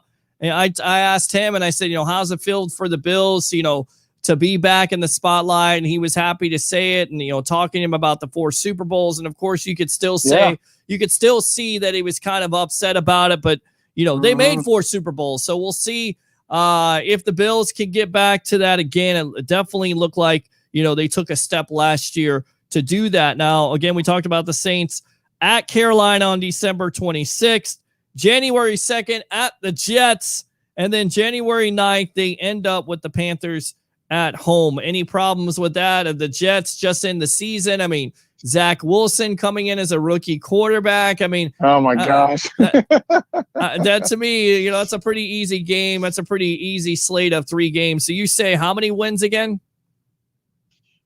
Peter, I got to say 14. I mean, really, 14. The only 14. Like it. The only 3 games I'm worried about are the Rams, the Colts, and the Bills. Outside that, everybody else has a lackluster quarterback. I mean, we've literally broken down this entire roster, this entire schedule basically. And the Falcons have the best, most secure quarterback of any team they're going to play outside Rams and Colts and Bills. And to me, their defense is so terrible they won't stop the Bucs. Yeah. So I mean, all right, Peter, there's a reason why the Buccaneers are playing the 29th ranked strength of schedule. 29th. Yeah. Peter, these teams combined, all 17 teams combined, have a winning percentage of .465. That's under 500. So if you're a Bucs fan, there is no reason why you look at this schedule and say, boy, we're going to have a lot of hard times, or, we might slip here. There's only 3 games on the schedule where you say we should lose. Outside that, if we lose any of those other games on the schedule to either a division foe or somebody who's lowly and outside the division, it would take literally a disastrous game from the Buccaneers, because I see this as being a 14-3 team, number 1 seed in the NFC, playing the Rams at home for the NFC title, and then going to the Super Bowl against, it could be the Chiefs or the Bills or Ravens or somebody or Titans, and saying, hey, they're back there again. Put your money on Brady. Bucs are going back to back. And I didn't think we'd ever say that in this decade. I agree with you on that. We're on with Chris Pinson of WCJB Gainesville. Of course, I'm going to end with this question. What are your thoughts about the possibility, and it became a report this week from Peter King on Monday on Pro Football Talk, Tim Tebow signs with Urban Meyer and the Jacksonville Jaguars. That must be the talk of the town. I don't have a problem with it. If the guy can play the position and he can catch the ball and block, and Urban Meyer feels like he fits in the system, why not sign him? What do you say, Chris? Peter, I have heard every different side of this argument 8 ways from Sunday. So trust me, it's been nauseating to say the least. But I will say, I think the simplicity of this is what I saw from Scott Van Pelt a few nights ago on his show on SportsCenter. He said, look, the Jaguars were 1-15, okay? 1-15. So it's not like they're the Buccaneers bringing in Tim Tebow. Yes, do you want to have a sideshow circus with Tim Tebow? No, you don't. However, you bring him in, that might take some pressure off Trevor Lawrence, who is now tasked as being the savior of the franchise. And also, by the way, it's Tebow, it's Urban Meyer. Relationships are formed in everything. Peter, you know that. You're a sales guy. Absolutely. You understand just how powerful relationships are. And so, therefore, no one should be surprised by this. And lastly, I'll say this. If you are worried about Tim Tebow, quote-unquote, taking a roster spot for some deserving guy, clearly the guy's not up to it, because most of us believe that Tim Tebow probably won't make the roster. If anything, Peter, Tim Tebow should say, you know what, guys, let my price sign me as the team chaplain. That way I can't get cut, and you can run through a brick wall and run out of the time. All right, I caught some of that. I don't know what's going on with your phone line, but Chris Pinson, thanks a lot for the time here on the Evolution of Sports Talk Television. This is certainly a powerful relationship, and it will continue to be that here throughout the season. Again, Chris Pinson of WCJB Gainesville. Go ahead and promote yourself here if we can hear you. Are you there? Can you hear me, Peter? Yeah, I can hear you. I got you. Okay, good. Yeah, WCJB TV 20. You know, we are Gainesville's local station. We cover, of course, all Florida Gators athletics. Baseball, softball are in the postseason now. We cover 30-plus high schools throughout North Central Florida. And trust me, if there's any chance we can get over to Tampa, i.e. Peter, if you know this, but September 10th, that weekend, the USF Bulls are hosting the Florida Gators in a twofer. So there's hopefully a chance I might be able to come down to Tampa and see you when the Bulls host the Gators September 12th. All right, well, let's get together. Let's see what we can do to put that together. Chris Pinson, thanks a lot for your time here on the Evolution of Sports Talk Television, all right? Always, brother. Take care, Peter. Glad to have you back. All right, man. Absolutely glad to be back. I love that. I love when people say, glad to have you back. I took a little break. I didn't retire. Coach Des Walker thought I retired. He's like, I can't believe you're going to retire? No. I'm too young to retire. I love this. Too much. Care how many people are watching. TV shut off again. Gotta love that. I don't understand that. TV just turns off after 4 hours. I guess I gotta figure out the settings. Stupid. I would immensely love for the Bucs to beat Dallas really bad. I think there's a lot of Bucs fans like that.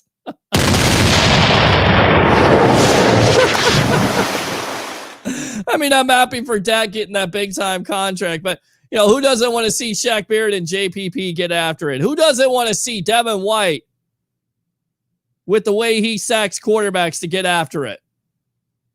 I mean, everybody's talking about that offense, as they should, with the GOAT at quarterback and Tom Brady and, of course, Evans and Godwin and Gronk, who we seem to forget, the victim of volume and Ronald Jones and, of course, A. Lombardi, Lenny, and the moves that they made in the offseason. But boy, that defense is special, isn't it? Especially with the Vita Vea. So who doesn't want to see that defensive line get after Dak Prescott? You better. You better. You can't let him sit back there in the pocket. We know that. And Dak has weapons. Amari Cooper, CD Lamb, Michael Gallup, Ezekiel Elliott. Hello, would you stand up? Are you going to be any impact after getting that fat contract? Seems like Elliott is on the decline. You know? Took the money and ran. Cash stealer. Kind of reminds me of Vinny Castilla, who a lot of Rays fans know as the cash stealer. That's what Ezekiel Elliott has been for the Cowboys. Not good. But make no mistake about it. Elliott, when he wants to be, can be a top running back in this league. He's clearly on the decline, but if he is some type of impact, he takes the pressure off of a Prescott. This Cowboy offense is pretty talented. Make no mistake about it. The defense will have their hands full if you don't get after a Prescott. This defense, Dan Quinn is a defensive coordinator. It really does nothing for me, although, you know, adding a Micah Parsons out of Penn State is the right move. All that nonsense that, you know, Jerry Jones and, you know, those rumors about Kyle Pitts, I get it. Pitts is talented. He's going to be a hell of a player for the Falcons. But if the Cowboys are not drafting defense, then I don't know what you're drafting. Should be an investigation in the National Football League. Did anybody watch that god-awful Cowboy defense last year? They better play better. You better play better. It's you got to. You got to play better than that. And, of course, the Bucs are, and I think a lot of Bucs fans are thinking they're going to start off 1-0. Vegas is thinking that way, 6.5 point spread. So, absolutely agree with you on that. Tampasio, love hearing talking about the greatest, the only one, the GOAT, Tom, illustrious, Brady, boom, boom. Let me go ahead and fire those Tammy Young says, wow, longtime fan. Blessed evening, Peter H. Blake. Good to see you. Good to see you. Oh, yeah. I'm here. I got new sound effects, too. If you troll me, I'll give you this. I can't do that. I do that all night long. I'll be laughing my ass off. I'm just saying. I don't know what it is about that. I mean, hopefully the Dallas Cowboy offense comes out like this or like this, right? I never get tired of that, do you? Not me either. All right. Joey says, hey, Peter H. Blake, I'm trying to find the podcast, but I can't find it on my podcast platform. It's not on the podcast platform. It's on I Love St. Pete on Facebook, and it's on YouTube under the Sports Web. We'll work on getting that. But like I said, it's not a podcast. It's the evolution of sports talk television. And what is the evolution? If you don't know what it is, it's a cross between a TV and radio show. That's why we have these type of sound bits like this. Yeah. Exactly, Little John. Exactly. Little John, a big-time fan of the Sports Web. Just saying. Christopher Cole says, Zeke took the money and ran to Sizzlers. I think he ran to the strip club. That's the problem. Stay out of the strip club. Stay out of the bar. If you're Ezekiel Elliott, I'm just saying. The kid's young. I hope he works out, but he clearly is on the decline. And I get it. Everybody's saying it's America's team and it's an attractive matchup, but let's face facts. Lots of questions on that defense. Can that defense stop the Buccaneer offense? We shall see. September 9th. Are you ready? You don't sound ready. You sound like this. Love you guys. All right. So, yes, absolutely. And gotcha. So, Joey, your friends on Facebook, tune into the evolution. We'll have an announcement what days we're going to be on. We're just trying to work this out on a new platform on I Love St. Pete. 76,000 following stpetekeytag.com. Follow us on there. Follow me on my page, other corresponding pages. We're going to have guests on here. I'd like to have more interaction with you fans. I'd like you to call the show. That's okay. I get it. Schedule release. We're not into the season yet. We're ready to go. Right? Give me a hell yeah. I said, give me a hell yeah. Exactly. I mean, that's how Bucs fans are thinking right now when they heard that Dallas was the opening game. And you look at the schedule overall, for me, I see, 13, 14 wins. Why not? They brought back everybody. I get it. They had a problem with playing in primetime games last year. But boy, oh boy, after that bye week, they were just demolishing teams. They really were. So it's a food place. I know, the Sizzler. It's a steak place. You're making me hungry at this point. So with that being said, I think we just wrap it up. The TV's off. We're not getting any phone calls, but we'll be back here. Thanks a lot to the legend himself, Mr. Leo Haggerty, former Coach Scout and now media member of Night Sports Productions. Of course, Coach Des Walker of the Chuck Smith Academy, the Samurai Sack, breaking down, and go back and listen to how he talks about Nacho Raheem, Nacho here on this team, Khalil Davis. Listen to some of the stuff he says about the NFL pass rushers and the college guys. Good stuff there. And of course, the great Chris Pinson of Gainesville, ABC. Definitely have him on more and more. So guys, it's early. We're on the NFL scheduling night. We'll see what happens with all the situations involving your Tampa Bay Buccaneers and the rest of the National Football League early on this Thursday morning. Do 3 things for me. If you don't know what it is, let me go ahead and spell it out for you. You ready? Bring your passion. Bring your excitement. Just don't bring any nonsense. I'm your host, Peter Blake. Have a great night. Thanks for all the calls. Thanks for all the interactions. And we'll definitely do this again on the evolution of Sports Talk Television. Have a good night.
Stan Arthur here for the I Love St. Pete Facebook group.